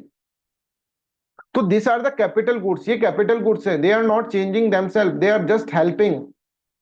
इनके अंदर कोई चेंज नहीं हो रहा है, ये ऐसा नहीं है कि भाई ये क्या बन गए, एक तरह से ये कार ही बन गए, ठीक है, ऐसा नहीं हो रहा है। They are the capital goods, capital goods in this sense कि they are not changing itself, they are not transforming itself, ठीक है। ये ऐसा नहीं है कि कार के अंदर ही समा गया, ऐसा नहीं हुआ है। They are the final goods, they are in itself a final good, but they are capital goods because they are assisting in producing other goods। जैसे टीवी है, TV is not the capital good because TV तो हमारे देखने के काम में आ रहा है, पर मशीन हमारे कुछ काम ऐसे आ नहीं रही है ना। मशीन हमारे कुछ ऐसे काम नहीं हो रहा कि हमको कोई जरूरत पड़ी मशीन से और मशीन ने सॉर्ट आउट कर दी, नहीं। मशीन तो कार बनाने के काम आ रही है, राइट। ये जो कार बनाने के काम आ रही है मशीन, ठीक है, that is known as what, that is known as what, that is known as capital good. ठीक है, I hope this is clear to everyone. हाँ, इस मशीन के अंदर कुछ पार्ट्स यूज हो रहे होंगे, जैसे कि मान लो इस मशीन के अंदर ग्रीस यूज हो रहा है, ऑयल यूज हो रहा है, they are the intermediate because ये मशीन के द्वारा कंज्यूम करे जा रहे हैं, ठीक है। और ये मशीन के अंदर ही काउंट होंगे फिर, ठीक है, क्योंकि मशीन के अंदर समा जा रहे हैं वो ग्रीस और ये सब चीजें जो होंगी, that is what, that is the intermediate good for the machines. ठीक बात है, I hope you are getting this point, right. तो यहां पर आपको ये समझना है कि कैपिटल गुड्स जो होते हैं वो होते हैं while they make production of other commodities feasible, they themselves do not get transferred in the production process. They are also final goods yet they are not final goods to be ultimately consumed, consume नहीं करा जा रहा, हम उसको नहीं, machine को, भाई machine को कुछ हमने यूज कर लिया, राइट, इस तरह से तो नहीं होगा। जैसे टीवी को यूज कर रहे हैं, फ्रिज को यूज कर रहे हैं, कंज्यूमर इसको यूज नहीं करता है, they are just to assist in producing other goods. ये एक तरह से क्या है, एक तरह से साइलेंट पर्सन है, ये ज्यादा शो ऑफ वो ऑफ नहीं करता, पर इस ये क्रूशियल है, ये बैकबोन है, इसके बिना काम नहीं चलेगा, इसके बिना तुम्हारी जो कार तुम चलाना चाहते हो वो कार बन नहीं पाएगी। समझ में आ रहा है? Unlike consumer goods, they are crucial backbone of any production process in aiding and enabling the production to take place. These goods form a part of capital, one of the crucial factor of production in which a productive enterprises has invested. Capital होता है ना, capital investment। Capital मतलब यही होता है, machineries जो हम लगाते हैं, ठीक है, plant machineries, they are known as capital. I hope this is clear to everyone, this is clear to everyone, right. नो, machine is not the intermediate good for the car, machine is final goods in itself because machine is not becoming getting transformed into the car, वो car के अंदर transform नहीं हो रही। Machine तो अपने आप में एक कैपिटल गुड है, मशीन जो हो रही है वो एक तरह से कैपिटल गुड है, जो इसको कार को बनाने का काम कर रही है। मशीन कैसे है, जैसे मान लीजिए कार के टायर्स को आपको क्या करना है, टायर्स लगाने कार के अंदर, टायर लगाने तो उसके लिए स्क्रू को टाइट करना पड़ेगा, तो मशीन के अंदर स्क्रू को डाला और मशीन घूम गई, वो टाइट हो गया। तो मशीन का इसके अंदर कार से कोई लेना देना नहीं है, इस कार के अंदर मशीन खुद अंदर थोड़े जा रही है। जैसे शुगर को अपन ने यूज करा था, तो शुगर जो था वो डायरेक्टली चॉकलेट के अंदर चली गई थी। अब आप ये नहीं कह सकते चॉकलेट अलग है कि शुगर अलग है, बट इसके अंदर आप कह सकते हैं कि मशीन तो बिल्कुल अलग रही है, मशीन तो कुछ नहीं करा, मशीन ने तो सिर्फ इसको बनाने के अंदर एक तरह से प्रोसेस में थोड़ा सा हाथ बटाया। तो in this manner machine is not what, machine is not the intermediate good, ये इंटरमीडिएट गुड नहीं है। It helps in producing the car but it is not in itself the car, ना कार के अंदर तो नहीं गई है, तो they are not get transformed into it themselves, ठीक है, वो अपने आप को ट्रांसफर नहीं कर रहा है। जैसे शुगर ने तो ट्रांसफॉर्म कर लिया अपने आप को चॉकलेट के अंदर, बट मशीन ने तो नहीं करा ना ट्रांसफॉर्म, मशीन ने तो सिर्फ असिस्ट करा है। तो they are in itself a what, a final good, और जिसको हम कैटेगरी किस में डाल रहे हैं, कैपिटल गुड की कैटेगरी में डाल रहे हैं। Is this clear Isha, Vidhi? Yes sir. और किसी को कोई भी डाउट हो तो आप पूछ सकते हैं ना, पर आपको मैं बता रहा हूं अगेन, मैं आपको क्वेश्चंस दूंगा, है ना, क्वेश्चंस देने के बाद आपको अलग तरह की क्लैरिटी आएगी। तब आपको देखो, एक तो होता है पढ़ना, पढ़ते वक्त हमको ऐसा लगता है हमको सब कुछ समझ में आ गया, हमें लगता है यार हम तो प्रो हो गए भाई इकोनॉमिक्स के अंदर, मजा आ गया, इकोनॉमिक्स समझ में आ गई पूरी, यही तो कॉन्सेप्ट थे जो हमें समझ नहीं आ रहे थे। But when you are attempting the question ना, जब प्रैक्टिकल एप्लीकेशन के अंदर जाते हो ना, उसके अंदर जब तुम अटेम्प्ट करते हो तो तुम्हें कंफ्यूज, अरे भाई ये तो सोचा ही नहीं था, इस डायरेक्शन में तो सोचा ही नहीं। तो क्वेश्चन डेली देने का पर्पस क्या है? डेली देने का पर्पस ये है, क्वेश्चन यूपीएससी बेस्ड क्वेश्चन होंगे वो, है ना, कि आपको आदत सी पड़ जाए कि हाँ यार इसके ऊपर तो इस तरह का क्वेश्चन पूछा है, थोड़े दिनों में आप खुद क्वेश्चन सोचने लग जाओगे, खुद क्वेश्चन फ्रेम करने लग जाओगे। आप सोचो एक दिन के अंदर आपको कुछ मैंने पढ़ाया, उसके अंदर से थोड़ा बहुत ही पढ़ाया, जैसे ठीक है अभी जैसे 9 बजे क्लास खत्म हो जाएगी, थोड़ा बहुत ही पढ़ाया आपने, तो थोड़ा ही बहुत ही पढ़ा, उसके ऊपर 10 क्वेश्चन पूछ लिए, तो उसके बाहर कोई क्वेश्चन आ ही नहीं सकता है। अभी मैंने आपको, मैं सही बता रहा हूँ, ठीक है, यहाँ पर चंडीगढ़ के अंदर मैंने एक इंस्टीट्यूट के अंदर पढ़ाया था, ठीक है, उस इंस्टीट्यूट के अंदर जो मैंने पढ़ाया था, उसके अंदर से ही सारा इकोनॉमिक्स का पेपर था, प्रीलिम्स के अंदर। एक एक पॉइंट मैंने मतलब उनको अपना स्क्रीनशॉट देके भेजा कि देखो सर ये इस लेक्चर के अंदर पढ़ाया था, ये इस लेक्चर के अंदर पढ़ाया था, मैं आपको भी भेजूंगा वो चीज, वो एज इट इज उसके अंदर आई है। डिजिटल करेंसी क्वेश्चन पूरा का पूरा पढ़ाया हुआ था। इकोनॉमिक टाइम्स का एक आर्टिकल था, उसके अंदर लिखा हुआ था, मैंने इकोनॉमिक्स टाइम्स पढ़ रहा था, मैंने डिजिटल करेंसी पढ़ाते वक्त मैंने वैसे के वैसे उसके कैरेक्टरिस्टिक उठाकर उसके अंदर डाल दी। एनसीईआरटी के अंदर दे रखा था कि आरबीआई के एसेट और बैलेंस शीट पूरी दे रखी थी, एसेट क्या होता है, ये क्या होता है, उसके अंदर से पूरा का पूरा उठाकर ऐसे कैसे डाल रखा है मैंने एनसीईआरटी का। वो वैसी की वैसी चीज पूछ ली गई है, क्यों? क्योंकि आपके पास है ना, और उसके अंदर में मैंने ये एक्सरसाइज करवाई थी, मैंने अपनी तरफ से बहुत मेहनत करी थी उस कोर्स के अंदर, ठीक है, मैंने ये एक्सरसाइज करवाई थी कि एक दिन के अंदर शीट्स, डेली की शीट्स देनी है इनको, डेली की शीट्स देता था, पूरा क्वेश्चंस करा था, इसलिए मेरे पास सब कुछ बना हुआ रखा है, डोंट वरी अबाउट दैट। और that is latest to latest, मतलब पूरा का पूरा लेटेस्ट बना हुआ था वो। हाँ मैंने उनका प्रीलिम्स का पढ़ाया था, सिर्फ मेंस का नहीं पढ़ाया था, प्रीलिम्स का ही कोर्स था उस वक्त ये, ठीक है, तो प्रीलिम्स का पढ़ाया था, मेंस का नहीं पढ़ाया, पर प्रीलिम्स में आउट ऑफ आउट सारे क्वेश्चंस आ गए उसके अंदर। अगर आप देखेंगे पूरा का पूरा पेपर जो है एज इट इज, और कुछ कुछ क्वेश्चन तो बिल्कुल डायरेक्टली, जैसे प्राइमरी गुड क्या होता है, सेकेंडरी गुड क्या होता है, ये मैंने पढ़ा रखा था उधर। और वो एनसीईआरटी के अंदर दे रखा है भाई, एनसीईआरटी के अंदर से बहुत सारी चीजें आती हैं, एनसीईआरटी के अंदर पूरा दे रखा है वो प्राइमरी गुड्स, उसके अंदर एज इट इज एग्जाम्पल उसके अंदर दे रखा था, और वो एज इट इज एग्जाम्पल मैंने यूज करा था क्लास के अंदर, बिकॉज एनसीईआरटी के अंदर से पढ़ रहा था उसके अंदर से वैसे, और वो चीज आ गई, तो मेरे को इतना कॉन्फिडेंस आया कि मेरे को लगा कि यार इकोनॉमिक्स के अंदर तो सारे पेपर अपन अपने हिसाब से कर सकते हैं, इसमें बस थोड़ी मेहनत ही तो करनी पड़ेगी, थोड़ा उसके अंदर बहुत मेहनत करी थी मैंने, है ना, मैंने इकोनॉमिक्स पढ़ा रखी है, कई बार पढ़ा रखी है, पर फिर भी मैं कम से कम उसके ऊपर 4 से 5 घंटे, ठीक है, उसके ऊपर लगाता था, और उसके बाद क्वेश्चंस अलग से बनाता था, मतलब उसके अंदर मैंने कम से कम 10 घंटे लगाए होंगे एक लेक्चर को प्रिपेयर करने के अंदर, इतनी मेहनत करके, तब जाकर मेरे को लगा कि यार हाँ ठीक है यार, चीजें तो सही हो रही है यहाँ पर। तो कहने का मतलब ये है कि हम इतनी मेहनत कर जाएंगे कि यूपीएससी कहाँ से देगा क्वेश्चन। सोच कर देखो, इतनी सी चीज के अंदर से मैं तुमसे 10 क्वेश्चन पूछ लूंगा, तो फिर तुम्हारा बिल्कुल कॉन्फिडेंस लेवल अलग ही लेवल का हो जाएगा, ठीक है। चलिए आगे हम चलते हैं इसके अंदर। तो हम यहाँ पर ये समझ गए मनी वैल्यू क्या होता है, फाइनल गुड्स एंड सर्विसेज क्या होता है, दैट वी हैव अंडरस्टूड, ठीक है। बट अभी भी इसके अंदर बहुत सारी चीजें बची हैं जो आपको क्वेश्चन करोगे तब आपका दिमाग चलेगा।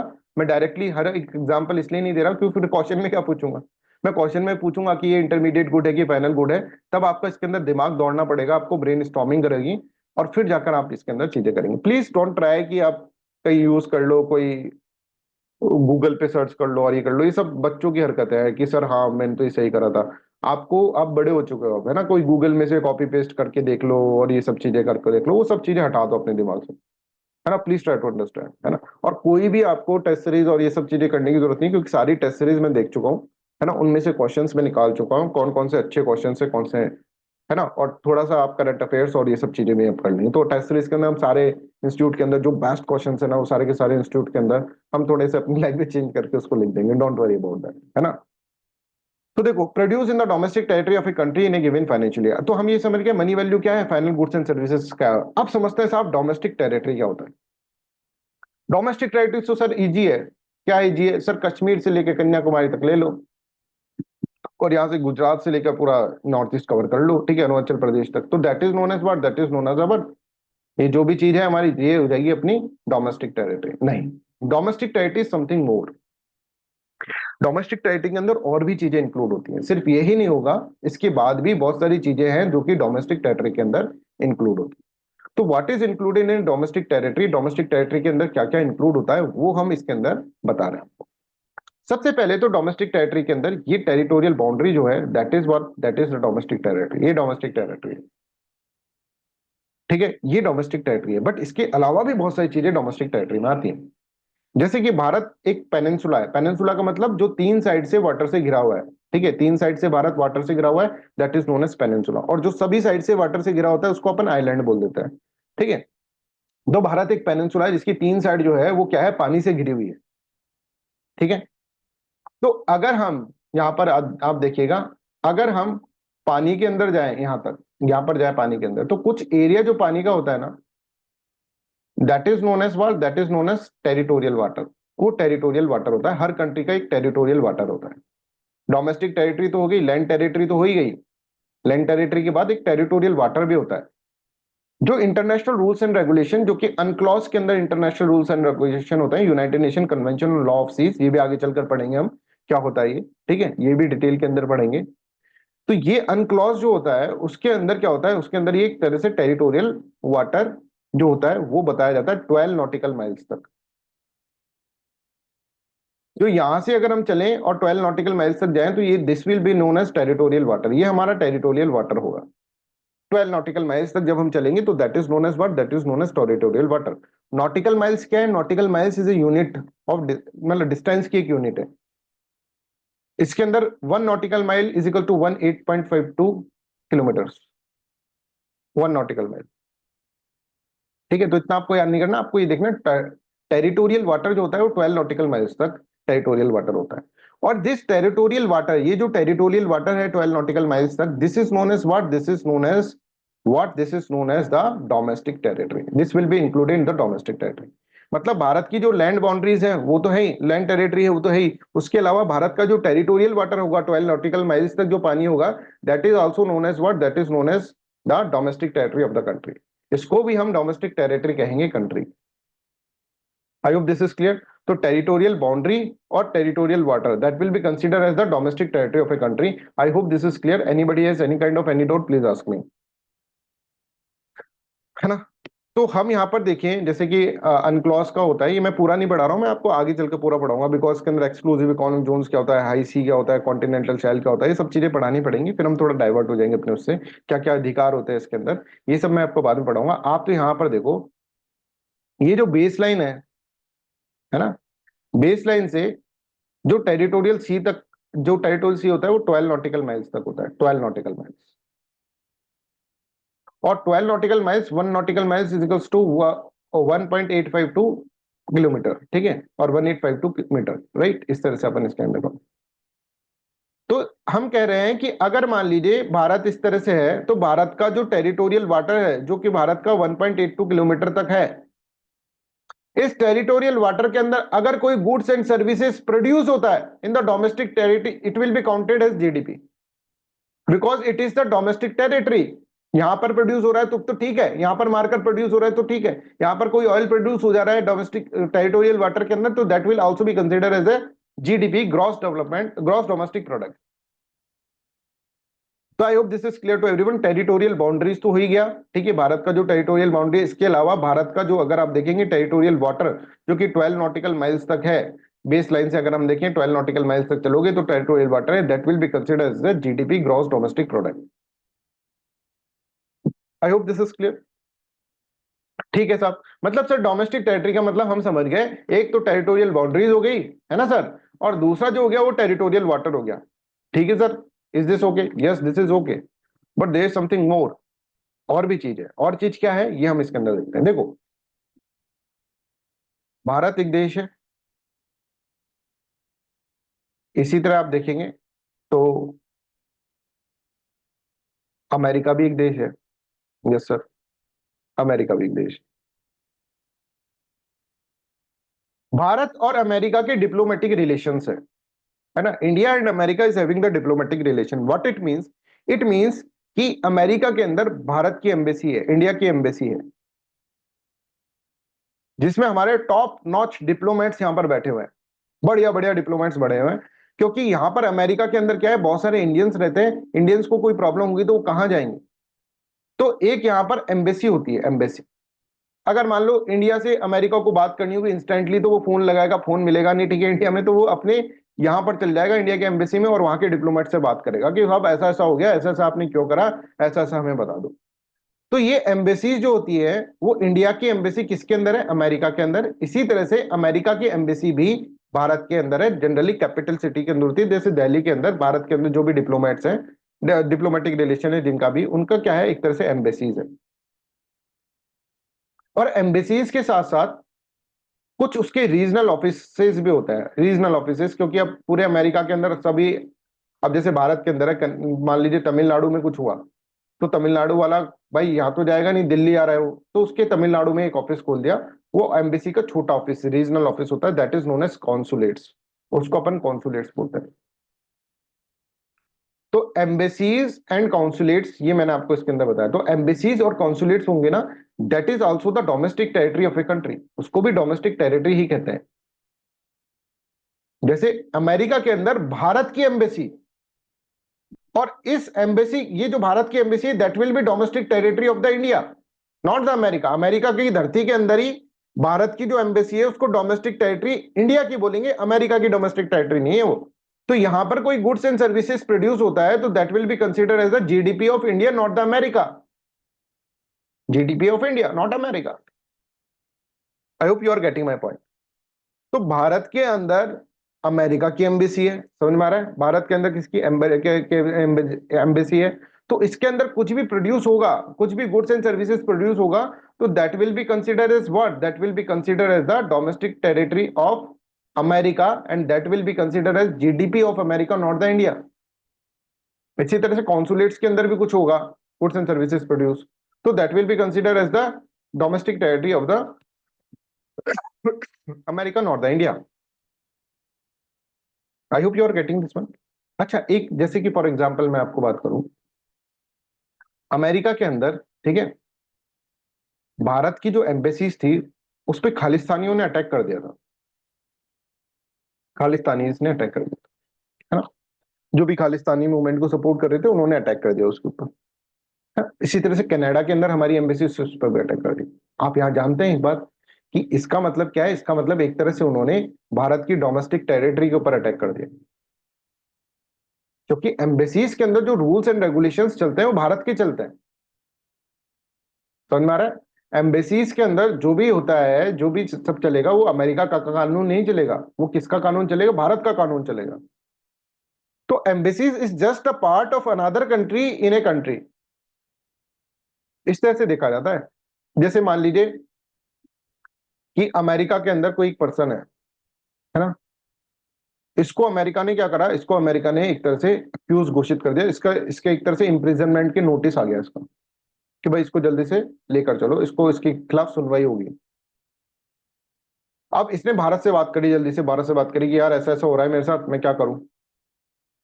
तो भारत क्या बोलेगा, भारत बोलेगा एक काम कर यार, अभी तू वहां से तो निकल सकता है क्या, क्योंकि भारत का ही दोस्त है बहुत अच्छा। बोले वो कैसे निकलूंगा यार, सारे फ्लाइट फ्लाइट सब कैंसिल कर दिए इन्होंने मेरी, कहीं पर भी जाऊंगा तो मेरे को पकड़ में आ जाऊंगा। तो तू एक काम कर, मेरी एम्बेसी के अंदर आ जा, अमेरिका के अंदर जो मेरी एम्बेसी है ना वहां पर आ जा।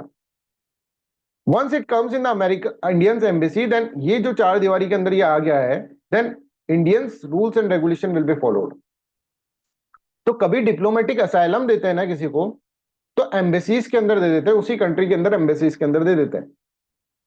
आई hope you are getting this one, है ना, क्योंकि इस एम्बेसी के अंदर हमारे ही रूल्स एंड रेगुलेशन फॉलोड होंगे। कोई बाहर का रूल्स एंड रेगुलेशन जो जिस कंट्री में उसका रूल्स एंड रेगुलेशन फॉलोड नहीं होगा। तो territorial boundary, I hope this is clear to everyone, territorial boundary क्या होता है, ठीक है। इसी तरह से क्या है टेरिटोरियल वाटर, आपको समझ में आ गया टेरिटोरियल वाटर क्या होता है। इसी तरह से हम कहें embassies and consulates, embassies and consulates क्या होता है, ये आपको समझ में आ गया, ठीक है। अब हम जो चौथा पॉइंट बात कर रहे हैं वो और भी इंटरेस्टिंग है। मान लो कि जैसे मान लो ये पैसिफिक ओशन है, ठीक है, और ये भारत इस तरफ है, राइट। भारत का कोई जहाज चलता है, जहाज चल रहा है, जहाज जिसमें भारत का झंडा लग रहा है, भारत का जो नॉर्मल रेजिडेंट है उसका ये जहाज है, ओनरशिप उसकी है। अगर ये मान लो कोई हाई सी के अंदर घूम रहा है, जिस हाई सी मतलब वो सी, वो एरिया जिसके ऊपर किसी का कंट्रोल नहीं है, राइट, जिस जो किसी के टेरिटोरियल वाटर में नहीं आ रहा उसके अंदर, और यहां से वो कुछ एक्सप्लोर कर देता है, कोई गुड्स और सर्विस एक्सप्लोर कर रहा है, भारत का झंडा यहाँ पर लगा हुआ है, तो that will be consider as the domestic territory. Bharat का झंडा लगा हुआ is known as what, is known as domestic territory. उसको डोमेस्टिक टेरिटरी कहेंगे हम भारत की। ठीक है, इसके अंदर जो भी प्रोड्यूस हुआ वो भारत का हुआ। ठीक है, I hope this is clear to everyone. तो this is how you have to understand this, है ना। शिप जैसा जो एयरक्राफ्ट होता है और शिप होता है, कोई डोमेस्टिक, किसी की डोमेस्टिक टेरिटरी के अंदर भी आ रहा है। ठीक है, कोई डोमेस्टिक टेरिटरी के अंदर आया है शिप और एयरक्राफ्ट, तो वो भी क्या है, एक तरह से किसी की किसी और की मतलब टेरिटरी के अंदर आ रहा है, जैसे अमेरिका की टेरिटरी के अंदर आ रहा है, तो that will be consider as what, that will be consider as a domestic territory of a country. Country की डोमेस्टिक टेरिटरी को इसके अंदर बोला जाए। ठीक है, जैसे कि हम यहाँ पर देखो, अब हम पूरी डेफिनेशन समझ गए डोमेस्टिक टेरिटरी की। Territorial boundary is clear, territorial water is clear, embassies and consulates is clear, ship and aircraft owned and operated by the normal resident between two और मोर कंट्रीज। ठीक है ना, टू और मोर कंट्रीज मतलब किसी भी कंट्रीज के अंदर वो जा रहा है, राइट। जैसे एक कंट्री तो इंडिया हो गई, इंडिया के अलावा किसी भी कंट्री के अंदर जा रहा है वो, तो वो जो होगा उसका शिप और एयरक्राफ्ट जो होगा that is owned and operated by the normal resident. Fishing vessel, oil, natural gas rigs, floating platforms operated by the resident of a country in the international water where they have exclusive rights। तो ये सब जो fishing vessel होगा, oil हो गया, natural gas हो गया, ठीक है, ये जो होगा, ये सब चीजें हैं, ये सब चीजें इंटरनेशनल वाटर के अंदर that will be consider as what, as the domestic territory of the country. Military, तो इनके अंदर जो भी कुछ प्रोड्यूस होगा तो that will be consider GDP of India, वो जीडीपी ऑफ इंडिया के अंदर काउंट होगा। इसी तरह से अगर हम बात करें कि मान लीजिए भारत का, जैसे मान लो श्रीलंका के अंदर भारत ने कहा कि ये पोर्ट मेरे को दे दो, श्रीलंका ने उसको 99 ईयर के लीज के ऊपर दे दिया पोर्ट। ठीक है, जैसा हमारा जुबॉइटी के अंदर भी पोर्ट है, ठीक है, हमारा श्रीलंका के अंदर भी, हमारा बांग्लादेश के अंदर भी कुछ कुछ पोर्ट्स हमने ले रखे हैं, मालदीव्स के अंदर भी हमने पोर्ट्स ले रखे हैं, समझ में आ रहा है। तो ये सारे जो पोर्ट्स हैं they are the what, they are the domestic territory of the India, वो डोमेस्टिक टेरिटरी है। तो मिलिट्री एस्टेब्लिशमेंट जो है ना, जो कंट्री ने ले रखा है, भारत की कंट्री ने ले रखा है किसी का पोर्ट, है ना, लीज के ऊपर, उस कंट्री के अंदर ले रखा है, तो that will be considered domestic territory of India, domestic territory of India. मतलब कि हमारा जो डेफिनेशन था कि money value of final goods and services produce in a domestic territory of a country in a given financial year, ये पूरा का पूरा कंप्लीट हो गया। Money value of final goods and services produced in a domestic territory of a country in a given financial year, that is known as what, that is known as GDP। अब जाकर GDP की definition अपनी complete हुई। But इस definition के through हमने काफी चीजें कंप्लीट कर ली। हमने देख लिया गुड्स एंड सर्विसेज के अंदर फाइनल गुड्स कौन से होते हैं, इंटरमीडिएट गुड्स कौन से होते हैं, ये हमने देख लिया। हमने ये देख लिया डोमेस्टिक टेरिटरी का मतलब क्या होता है किसी देश का, हमने समझा मनी वैल्यू क्या होता है, ये हमने समझ लिया। तो this is how you have to understand. आपको सिर्फ जीडीपी की डेफिनेशन याद नहीं करनी, आपको उसके अंदर की चीजें, क्योंकि यहां से क्वेश्चन पूछे जाएंगे, ये कंसेप्चुअल चीजें। आपसे कोई जीडीपी के बारे में जब पूछेगा तो आपको सिर्फ सुपरफिशियल लेवल से नहीं बताना है जीडीपी का मतलब कुछ प्रोड्यूस होता है वो जीडीपी है, इतना ही दिमाग के अंदर नहीं रखना है, इसके अलावा कि कहां कहां प्रोड्यूस हो रहा है। ठीक है, तो हम यहां पर एक चीज बताते हैं हमको जीडीपी के अंदर, what is important is that कि हमने ये नहीं देखा कि हु इज प्रोड्यूसिंग, कौन प्रोड्यूस कर रहा है, ये तो हमने देखा ही नहीं सर। सर एक बात बताओ, अगर मान लो कोई पाकिस्तानी आके हमारी डोमेस्टिक टेरिटरी में प्रोड्यूस कर दे तो क्या उसको जीडीपी में काउंट करेंगे? यस करेंगे सर, वो तो पाकिस्तानी है, बट इट डजंट मैटर ना। हमने डेफिनेशन में क्या है, money value of final goods and services produce in the domestic territory of the country. Domestic territory में जो प्रोड्यूस हुआ है that is known as what, that is known as the final goods and services का जो domestic territory में produce हुआ है that is known as GDP ना। तो यहां पर ये ध्यान रखो, who is producing is not important, कौन प्रोड्यूस कर रहा है, कि भाई कहीं पाकिस्तानी आके कर रहा है या फिर चाइना वाला का कर रहा है, ये सब तो छोड़ो तुम। अगर मान लो भारत की डोमेस्टिक टेरिटरी है, इसमें ऊपर से एलियन आ जाए और वो कुछ प्रोड्यूस कर देगा, तो एलियन से बोलेंगे रुक बेटा, ये हमारी डोमेस्टिक टेरिटरी में प्रोड्यूस हुआ है, that's why it is our GDP, ये हमारा जीडीपी है, प्रोडक्ट तू ले जा पर हमारी जीडीपी में काउंट होगा, है ना। हो सकता है एलियन को ही समझ में नहीं आए क्योंकि उसको इस इंटरनेशनल वर्ल्ड के का मतलब पता नहीं। एलियन बोले भाई हमारे इधर तो जीडीपी उसकी काउंट होती है, ये हो सकता है। पर इस वर्ल्ड के अंदर जिसके अंदर हम रह रहे हैं, इस रियलिस्टिक वर्ल्ड के अंदर जीडीपी का मतलब वो होगा जो कि डोमेस्टिक टेरिटरी में प्रोड्यूस हो रहा है। Who is producing is not important, where it is produce is important, where it is produce is important. कहां ये प्रोड्यूस हो रहा है, that is the important thing. कौन इसको प्रोड्यूस कर रहा है वो इंपॉर्टेंट नहीं है, बिल्कुल इंपॉर्टेंट नहीं है। I hope this is clear to everyone. तो सर एक बात बताओ सर, हमारे लोग जो है वो प्रोड्यूस करे, वो भी तो हमें पता चल जाए ना हमारे लोगों ने क्या प्रोड्यूस करा, हमारे लोग भी क्या प्रोड्यूस कर रहे हैं, उसको पता लगाने का कोई है तरीका? Yes, there is a way, and that is known as gross national product.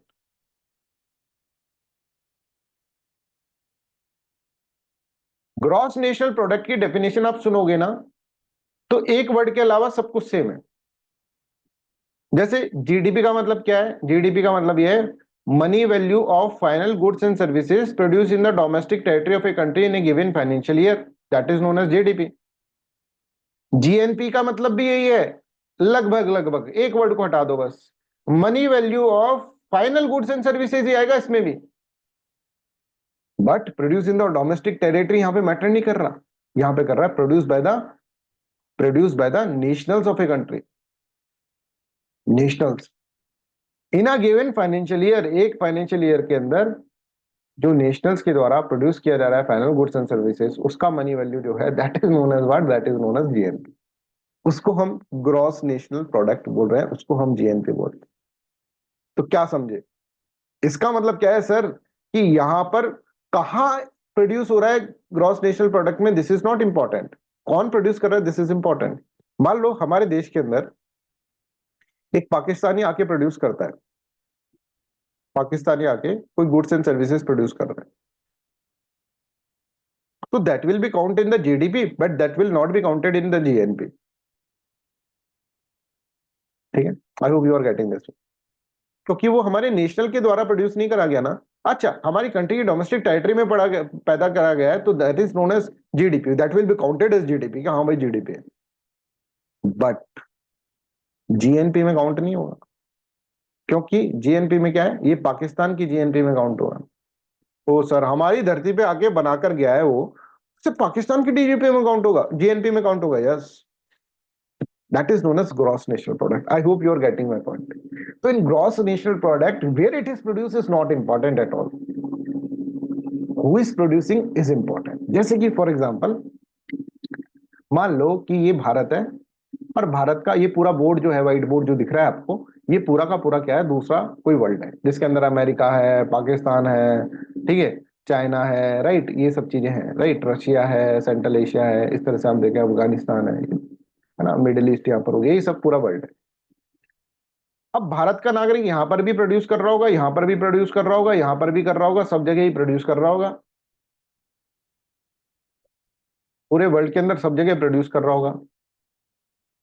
तो भारत का नागरिक कहीं पे भी प्रोड्यूस कर रहा है, ठीक है, जैसे भारत की कंपनी खुली हुई है मान लो अमेरिका के अंदर, अमेरिका के अंदर जो भी प्रोडक्शन हो रहा है भारत की कंट्री का, है ना, जो भी प्रोडक्शन कर रहा है, जो भी गुड्स एंड सर्विसेज बना रहा है वो, that will be counted is GDP of America, but not GNP of America. GNP of India count होगा। ये लोग जो भी प्रोड्यूस कर रहे हैं ना, हमारे नेशनल्स प्रोड्यूस कर रहे हैं, मतलब नेशनल्स मतलब कोई कंपनी खोल रखी है, ऐसा नहीं कि वही लेबर की तरह प्रोड्यूस कर रहे हैं, नहीं, वो तो फिर उस कंपनी का जो ओनर होगा उसके अंदर ही काउंट होगा ना। यहाँ पर ये जो लोग प्रोड्यूस कर रहे हैं देश के, वो पूरे के पूरे वर्ल्ड के अंदर कहीं पर भी प्रोड्यूस करा जा रहा है, ठीक है, तो that will be considered as what, that will be considered as the GNP. हमारे लोग हैं, हमारे लोग प्रोड्यूस कर रहे हैं, हमारे लोगों ने कंपनी खोल रखी है दूसरी कंट्रीज के अंदर और कुछ प्रोडक्शन कर रहे हैं फाइनल गुड्स एंड सर्विसेज का, वो final goods and services will be count into what, into the GNP of our country, वो ग्रॉस नेशनल प्रोडक्ट होगा। तो हमारे देश के अंदर भी कर रहे हैं कुछ नेशनल्स ऐसे हैं, जैसे हमारे देश के अंदर कंपनी खोली हुई टाटा, रिलायंस, ये सब हमारे देश के अंदर प्रोड्यूस कर रहे हैं ना, तो दे आर आल्सो नेशनल्स, तो ये भी जीएनपी में काउंट होगा, है ना, ये जीडीपी में भी काउंट होगा क्योंकि डोमेस्टिक टेरिटरी भी आ गई इसके अंदर। समझ पा रहा है? तो देखो जीएनपी का मतलब क्या है, एक बार डेफिनेशन पढ़ देता हूं, फिर मैं आपको इसके अंदर बताऊंगा। It is money value of final goods and services produce by the national of a country in a given financial year. यहाँ पे सर पूरी डेफिनेशन सही दिख रही है हमको, बस ये नेशनल्स यहाँ पर ऐड कर दिया, जीडीपी से इस तरह से डिफरेंट हो गई है। अब थोड़ा इसको अंडरस्टैंड करना प्लीज, और कोई भी क्वेश्चन हो, कोई भी डाउट हो तो प्लीज पूछो, कोई ऐसा नहीं है कि आप पूछ नहीं रहे हो, ठीक है। वैसे तो डाउट आना बहुत मुश्किल है, देखो क्लास के अंदर इतनी आपको माइन्यूट लेवल्स पे पढ़ाएंगे, और कुछ चीजें मैं जानबूझकर भी नहीं बता रहा हूँ जिससे आपका दिमाग चलेगा ना क्वेश्चंस के अंदर, नहीं तो आपका दिमाग कैसे चलेगा, है ना। सब कुछ मैं पढ़ा दूंगा तो आपको क्वेश्चंस के अंदर कुछ कुछ चीजें क्वेश्चन से भी कंप्लीट होगी इसके अंदर, प्लीज ट्राई टू अंडरस्टैंड। जैसे अभी कुछ कुछ चीजें मैं बोलना चाह रहा हूँ पर मैं बोल नहीं पा रहा हूँ क्योंकि वो क्वेश्चन में है, फिर वो डायरेक्ट हो जाएगा। हम्म। चलो पर आप अगर पूछ लोगे वो तो मैं अभी बता दूंगा आपको, तो आपके पास चांस है पेपर आउट करने का, है ना। खैर देखो, ग्रॉस नेशनल प्रोडक्ट, अब मैंने बोला कि it is the money value of final goods and services produce by the national of the country. हमारे जो नेशनल्स हैं वो प्रोड्यूस कर रहे हैं, that is known as GNP. जैसे अब भारत का देश लिख लो, ये भारत का देश है। भारत के अंदर ये जो लोग हैं, ठीक है, जो बिन बाल के लोग हैं, बिन बाल के मतलब सर इनके सर पे बाल नहीं है, ये मान लो क्या है, ये बाहर से आए हुए लोग हैं, ठीक है। This are the what, this are the outside the country, they are non nationals, not anti nationals, this are non nationals, है ना, बाहर से आए हुए। कोई पाकिस्तान से आया, कोई चाइना से आया, यहाँ पर आके कंपनियां खोल रखी हैं, और जिनके बाल है यहाँ पर देखो, ये रहे बाल, राइट। ये जो है ये भारत के नागरिक हैं जो कि प्रोड्यूस कर रहे हैं हमारी डोमेस्टिक टेरिटरी के अंदर, ठीक है। ये भारत की डोमेस्टिक टेरिटरी, ठीक है। I hope this is clear to everyone. तो इन लोगों को अगर हम देखें, इन लोगों को हम मान लेते हैं सी, ठीक है, और इन लोगों को हम मान लेते हैं ए, ठीक है। तो अगर मैं आपको कहूं what is the GDP of the country, तो आप ए और सी की टर्म में क्या लिखोगे, चैट सेक्शन में लिख दो जल्दी फटाफट। ए और सी की टर्म में जीडीपी को क्या लिखोगे, जल्दी बता दो, चैट सेक्शन में सभी बच्चे लिख दें जो भी प्रेजेंट है।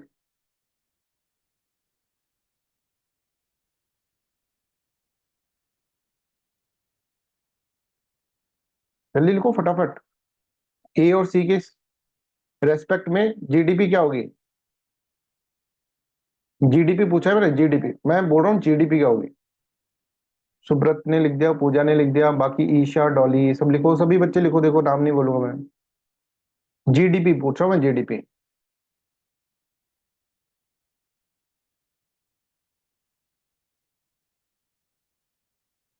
ये भूल जाओ ये वर्ड, जल्दी लिखो सब, ईशा लिखो जल्दी से।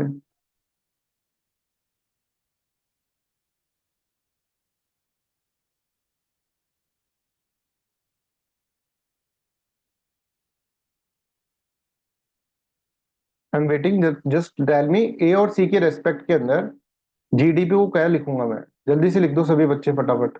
संध्या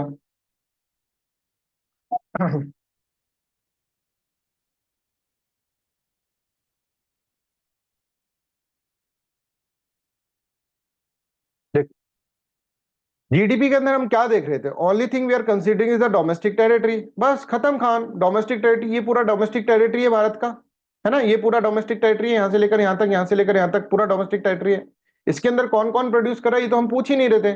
तो इसके अंदर ए प्रोड्यूस करे या सी प्रोड्यूस करे, व्हाट इट मैटर्स, जीडीपी का मतलब तो ये होगा ए प्लस सी। इसमें नॉन नेशनल प्रोड्यूस करे कि नेशनल प्रोड्यूस करे ये तो मैटर ही नहीं कर रहा ना, who is producing is not matter, doesn't matter.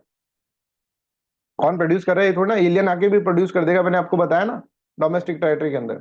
तो वो भी क्या होगा, वो भी जीडीपी काउंट होगा।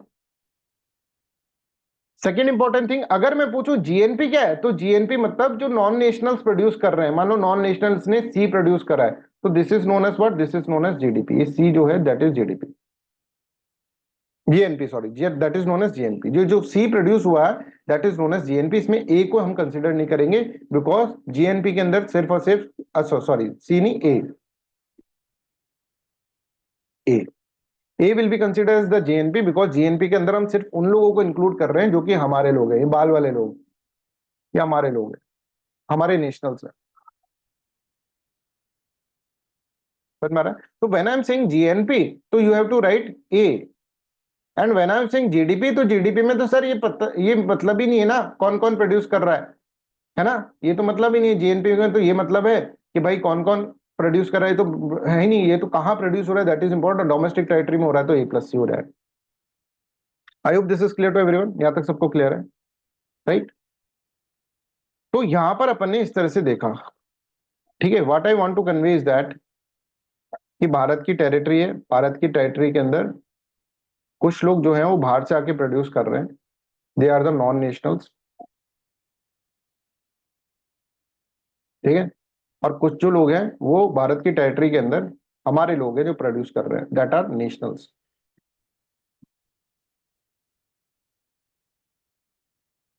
नॉन नेशनल्स है, ये नेशनल्स है। I hope this is clear. तो जीडीपी जब हम काउंट करेंगे तो GDP is the money value of final goods and services produce in the domestic territory. काम ही खत्म। डोमेस्टिक टेरिटरी में तो चाहे ये प्रोड्यूस कर रहे हो या फिर ये प्रोड्यूस कर रहे हो, इट डजेंट मैटर, ठीक है। डोमेस्टिक टेरिटरी में तो इट डजेंट मैटर ना, ये प्रोड्यूस कर रही है तो, क्योंकि हमको तो बस डोमेस्टिक टेरिटरी देखनी है इसके अंदर। पर जब मैं आपको पूछ लूंगा जीएनपी, तो जीएनपी के अंदर सिर्फ और सिर्फ नेशनल को काउंट करा जाएगा, A will be counted in the GNP. तो अब तुम्हें समझ में आया सुनिधि क्या मैं बोल रहा हूँ, विधि, दिस इज क्लियर। सुनिधि, विधि और पूजा, किसी को कोई डाउट है?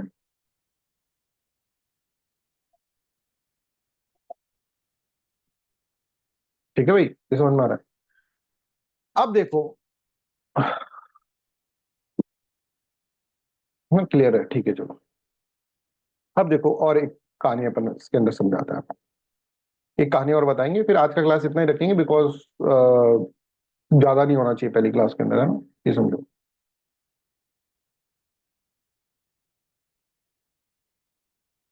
ये जो है, मैंने आपको बोला दो तरह के लोग यहाँ पे रह रहे हैं। ये जो है ये बाहर से आए हैं, ये are non nationals, they are non nationals, see इसको हम कंसिडर कर रहे हैं नॉन नेशनल्स।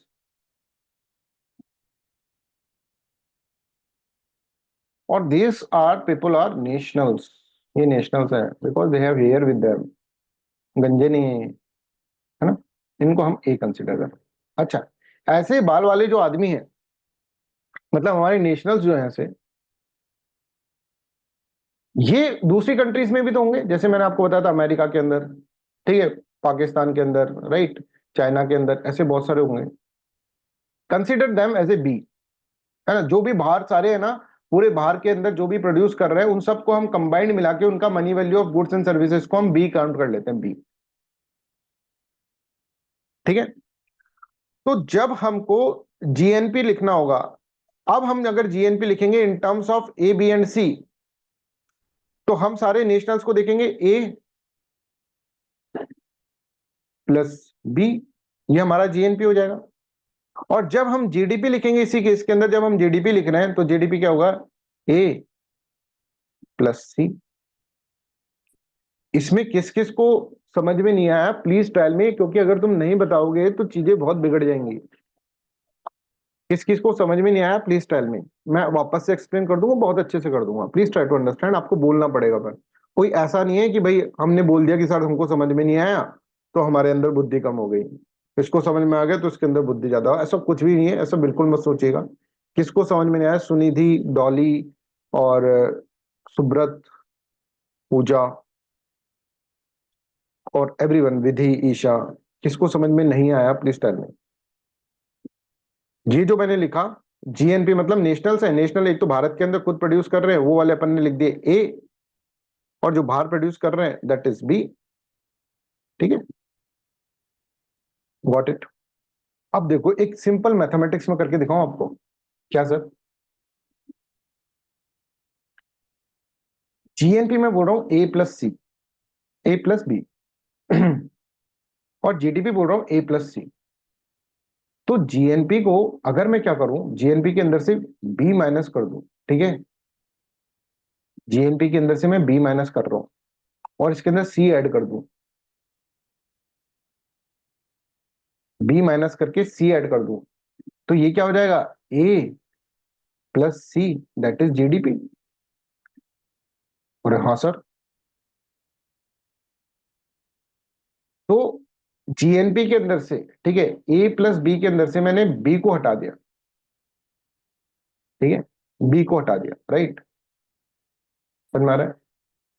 बी को हटा दिया और सी को ऐड कर दिया।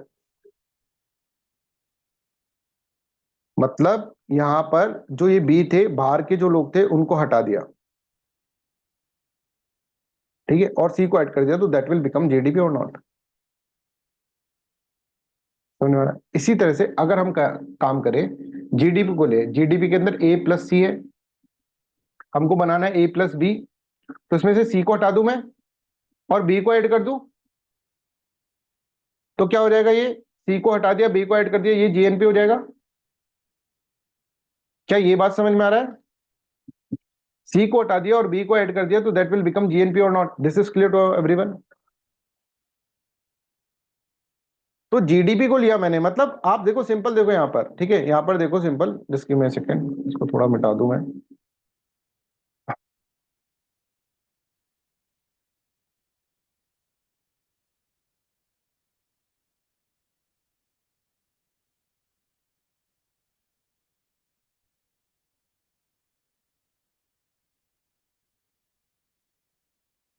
देखो मस्त तरीके से समझना इसको, बिल्कुल भी ऐसे टेंशन हो तो बता दो भाई। आप मेरे को है ना टीचर की तरह मत समझो जब इकोनॉमिक्स पढ़ रहे हो, just treat me like a big brother, ठीक है, बड़ा भाई की तरह समझो, तो आपको पूछने में आसानी हो जाएगी, जैसे भाई से पूछते हैं ना वैसे पूछ लिया करो, डोंट वरी अबाउट दैट, ठीक है। तो ये मत समझना कि भाई बेइज्जती हो जाएगी, बेइज्जती तो हो ही रखी है, और कितनी बेइज्जती होगी संसार में, हर कोई हमको अनएम्प्लॉयड कर रहा है, ठीक है, हमें और क्या बेइज्जती होगी हमारे, राइट। तो बेइज्जती हो ही रखी है मेरे सामने, तो आप पता ही है मेरे को, तब तुमको नहीं आता है तभी तो तुम यहाँ पर बैठे हो, राइट। तो डोंट फील शाय कि भाई साहब पूछ लिया तो पता नहीं क्या पहाड़ ही टूट जाएगा, ऐसा तो कुछ नहीं है, ऑनलाइन पूछ रहे हो ना, तुम्हारा एक्सप्रेशन दिख रहा है, कुछ नहीं दिख रहा, आराम से पूछो, जो मर्जी आ रही है वो पूछो, कोई टेंशन ही नहीं है। अब यहाँ पर मैं क्या बोल रहा हूँ, यहाँ पे हमने एक तो ये बी वाला पॉइंट तो आपको पता है, बी मतलब नेशनल्स जो प्रोड्यूस कर रहे हैं ना बाहर की कंट्री में, that is known as B, है ना। तो मैं ऐसे कह रहा हूं कि जीडीपी का मतलब ए प्लस बी है, और जीएनपी का मतलब क्या है, जीएनपी का मतलब ए प्लस बी और जीडीपी का मतलब ए प्लस सी है, राइट। तो मैं जीडीपी को लिख दूं ए प्लस सी, है ना, ये लिखूं मैं जीडीपी। अगर इस जीडीपी में से मैं कुछ माइनस करूं, क्या माइनस कर दूं, सी को हटा दूं और बी को प्लस कर दूं, ये फैक्टर मैं इसके अंदर क्या कर रहा हूं, ऐड कर रहा हूं, सी को हटाकर बी को प्लस कर रहा हूं, तो इट विल बिकम व्हाट, आप देखो ये क्या बन गया, A plus B, that is GNP, right और not, this will become GNP. GNP क्या है, ए प्लस बी, हाँ सर सही बात है सर, इसमें तो सर कुछ भी नहीं है ना सर, आपने तो क्या करा है मैथमेटिक्स में अंदर सी को माइनस करके बी ऐड कर दिया है, पर सर ऐसे कर दिया आपने, तो GDP plus B minus C, that will gives you GNP or not, हाँ सर। और इस बी माइनस सी को प्यार से प्रेम से हम कहते हैं नेट फैक्टर इनकम अब्रॉड। क्यों कहते हैं सर, इतना बड़ा नाम प्रेम से रख दिया आपने, ऐसे कैसे, अभी बताएंगे। बी माइनस सी का है net factor income abroad, GDP plus net factor income abroad is equal to GNP, B minus C को नेट फैक्टर इनकम अब्रॉड बोल दिया, ठीक है। अब सर इसको नेट फैक्टर इनकम अब्रॉड क्यों बोला, क्योंकि ये देखो, नेट का मतलब होता है किसी बड़ी चीज, किसी चीज में से किसी को माइनस करना, जैसे एक होता है ग्रॉस, ग्रॉस में से कुछ हम माइनस कर देते हैं ना, मान लो कुछ माइनस कर लिया, तो नेट, जैसे हम कहते हैं कि तुम्हारी सैलरी कितनी है, तो यार सैलरी वैसे तो मेरी 1 लाख रुपए है, पर कट कटाकर नेट जो होती है मेरी, वो आ जाती है मेरी 80,000 रुपए, माइनस 20,000 कट गए, तो दैट इज नोन एज 80,000 रुपए हमारे पास आ जाते हैं, that is known as what, that is known as net. इसी तरह से यहाँ पर देखो बी, बी मतलब जो बाहर के लोग हैं, ये देखो अब्रॉड लिख रखा है ना, बाहर के लोग जो प्रोड्यूस कर रहे हैं, प्रोड्यूस करना मतलब फैक्टर इनकम होता है, कैसे होता है अभी बता देंगे थोड़ी देर में, है ना। बी में से हम सी माइनस कर रहे हैं, सी कौन है, ये वाले लोग हैं, तो बी में से जब हम सी माइनस कर रहे हैं तो that is known as net, net आ गया। फैक्टर इनकम मतलब जो प्रोड्यूस करा है उसकी मनी वैल्यू कैसे होता है, ये मैं आपको बता दूंगा। अब्रॉड मतलब बाहर वाले लोगों को ऐड कर लिया है, और अंदर वाले लोग जो थे, जो कि नॉन नेशनल थे, उनको सब्ट्रैक्ट कर दिया, B minus C is equal to GNP, और इसको बोलते हैं net factor income abroad. Is this clear with everyone? एक बार वापस देख लो सारी कैलकुलेशन, एक बार कॉपी में लिखकर देख लो कैलकुलेशन कैसे करी है मैंने। I am giving you 2 minutes, 2 minute दे रहा हूं, एक बार कॉपी में लिखकर सभी बच्चे चेक करें, प्लीज ट्राई टू अंडरस्टैंड, जो मैं बोल रहा हूँ वैसा का वैसा करते जाओ बस आपको, है ना। आपको मेरे ऊपर, अभी जब मैं पढ़ा रहा हूँ ना, तो आपके को मेरे ऊपर फेथ होना चाहिए बिल्कुल कंप्लीट, कि सर ने जो बोला है वो कर लिया ना हमने तो हमारा सिलेक्शन हो जाएगा, प्लीज ट्राई टू अंडरस्टैंड। तभी जाकर अब मैं जो जिस डायमेंशन में आपको पढ़ाने की कोशिश कर रहा हूँ उस डायमेंशन में आप पढ़ पाएंगे। ठीक है, तो एक बार लिख कर देखो कॉपी के अंदर सब कुछ। I am taking a break of 2 minutes.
चलिए, हाँ, तो हम ये फॉर्मूला बना चुके हैं। I hope this is clear to everyone. सबने अपनी कॉपीज में कर लिया होगा जितना मुझे लगता है। पहला दिन आज तो तुम कर ही रहे होगे कम से कम, right?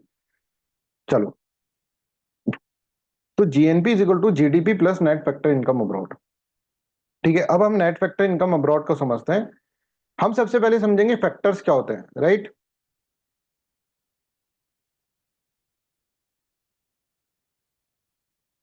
Nationals who are working abroad, हाँ बिल्कुल, अट्रैक्टेड बाय द नेशनल्स, बिल्कुल एनएफ है ये। बी माइनस सी है ना, जो बाहर काम कर रहे हैं, माइनस नॉन नेशनल्स। ठीक है, नॉन नेशनल जो कंट्री के अंदर कर रहे हैं, बिल्कुल सही लिखा है विधि।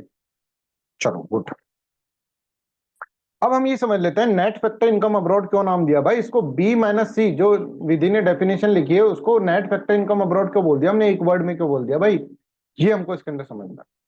तो सबसे पहले हमको समझना होगा what are the different factors in economy. एक इकोनॉमी के अंदर डिफरेंट फैक्टर्स क्या होते हैं। फैक्टर्स का मतलब क्या होता है कि मान लीजिए कोई भी जगह है, कोई भी जगह है, मान लो पाकिस्तान है, मान लो यूनाइटेड स्टेट्स ऑफ अमेरिका है, कहीं पर भी है, भारत है, ठीक है, चाइना है, कहीं पर भी अगर कुछ भी प्रोड्यूस करना होगा ना तो कुछ चीज लगेगी, फैक्टर लगेगा। जब ये चार फैक्टर कंबाइन हो जाएंगे, जैसे फैक्टर बता रहा हूँ, लैंड, लैंड तो लगेगा ही ना, कोई भी गुड्स एंड सर्विसेज प्रोड्यूस करना होगा। जैसे मैं यहाँ पर बैठ के आपको पढ़ा रहा हूँ, एक सर्विस सेक्टर के अंदर काम कर रहा हूँ, तो मैं कहीं जमीन पे बैठ के पढ़ा रहा हूँ ना, हवा में थोड़ा ना लटका हुआ हूं। तो लैंड तो लगेगा, लैंड, है ना। लैंड के साथ साथ लेबर भी लगेगा। लैंड का क्या करोगे, लैंड यहाँ पे पड़ी है, बोलो, लो बताओ अब क्या करें इसका। लैंड का तो कुछ नहीं कर सकते, इसके ऊपर जब लेबर भी लगेगा तभी जाकर उसके अंदर कुछ होगा। लेबर भी आगे खड़े हो गए, साहब क्या करें हम लैंड पे खड़े होके, कोई मशीन वशीन हो तो काम स्टार्ट करें। मशीन्स, कैपिटल, है ना, कैपिटल के अंदर रॉ मटेरियल भी काउंट कर लो अभी थोड़ी देर के लिए। और फिर उसने बोला साहब ये भी अब करना कैसे है, ये तो बता दो करना कैसे है। तो एक एंटरप्रेन्योरशिप, जो इनका क्या करना है ये तो बता दो। तो जो क्या करना है वो कौन करेगा, वो यहाँ पर जो इसका कंपनी का मालिक होगा वो बताएगा, भाई देखो ये काम करना है अपन को, इस चीज से हमको एक तरह से ये बनाना है, राइट। जैसे स्टील को, आयरन को डालना है और आयरन से हमको स्टील बना देना है, इसके लिए ये प्रोसेस चलेगा। तो एंटरप्रेन्योरशिप मतलब स्किल,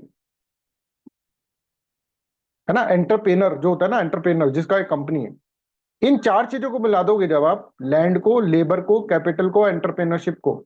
एंटरप्रेन्योरशिप मतलब क्या है कि जो काम, जो जिसकी कंपनी है उसको एंटरप्रेनर है ना, उसकी स्किल, लेबर की स्किल नहीं, लेबर की स्किल तो लेबर के अंदर काउंट हो गई, है ना। लैंड, लेबर, कैपिटल और एंटरप्रेनर, ये क्या हो, ये चार चीज मिल जाएगी ना तो कोई चीज प्रोड्यूस हो जाएगी, अदरवाइज तो नहीं हो पाएगी साहब। अब अदरवाइज कैसे होगी प्रोड्यूस।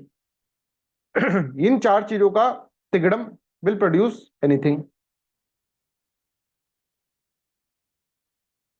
समझ में आया। इन चार चीजों का अगर अपन देखें, इन चार चीजों की अगर हम चार चीजों को एक साथ मिला दे तो फिर क्या हो जाएगा, तो फिर चीज प्रोड्यूस हो जाएगी। तो land, labour, capital, entrepreneurship, this is known as factor. ये समझ में आया फैक्टर का मतलब क्या है।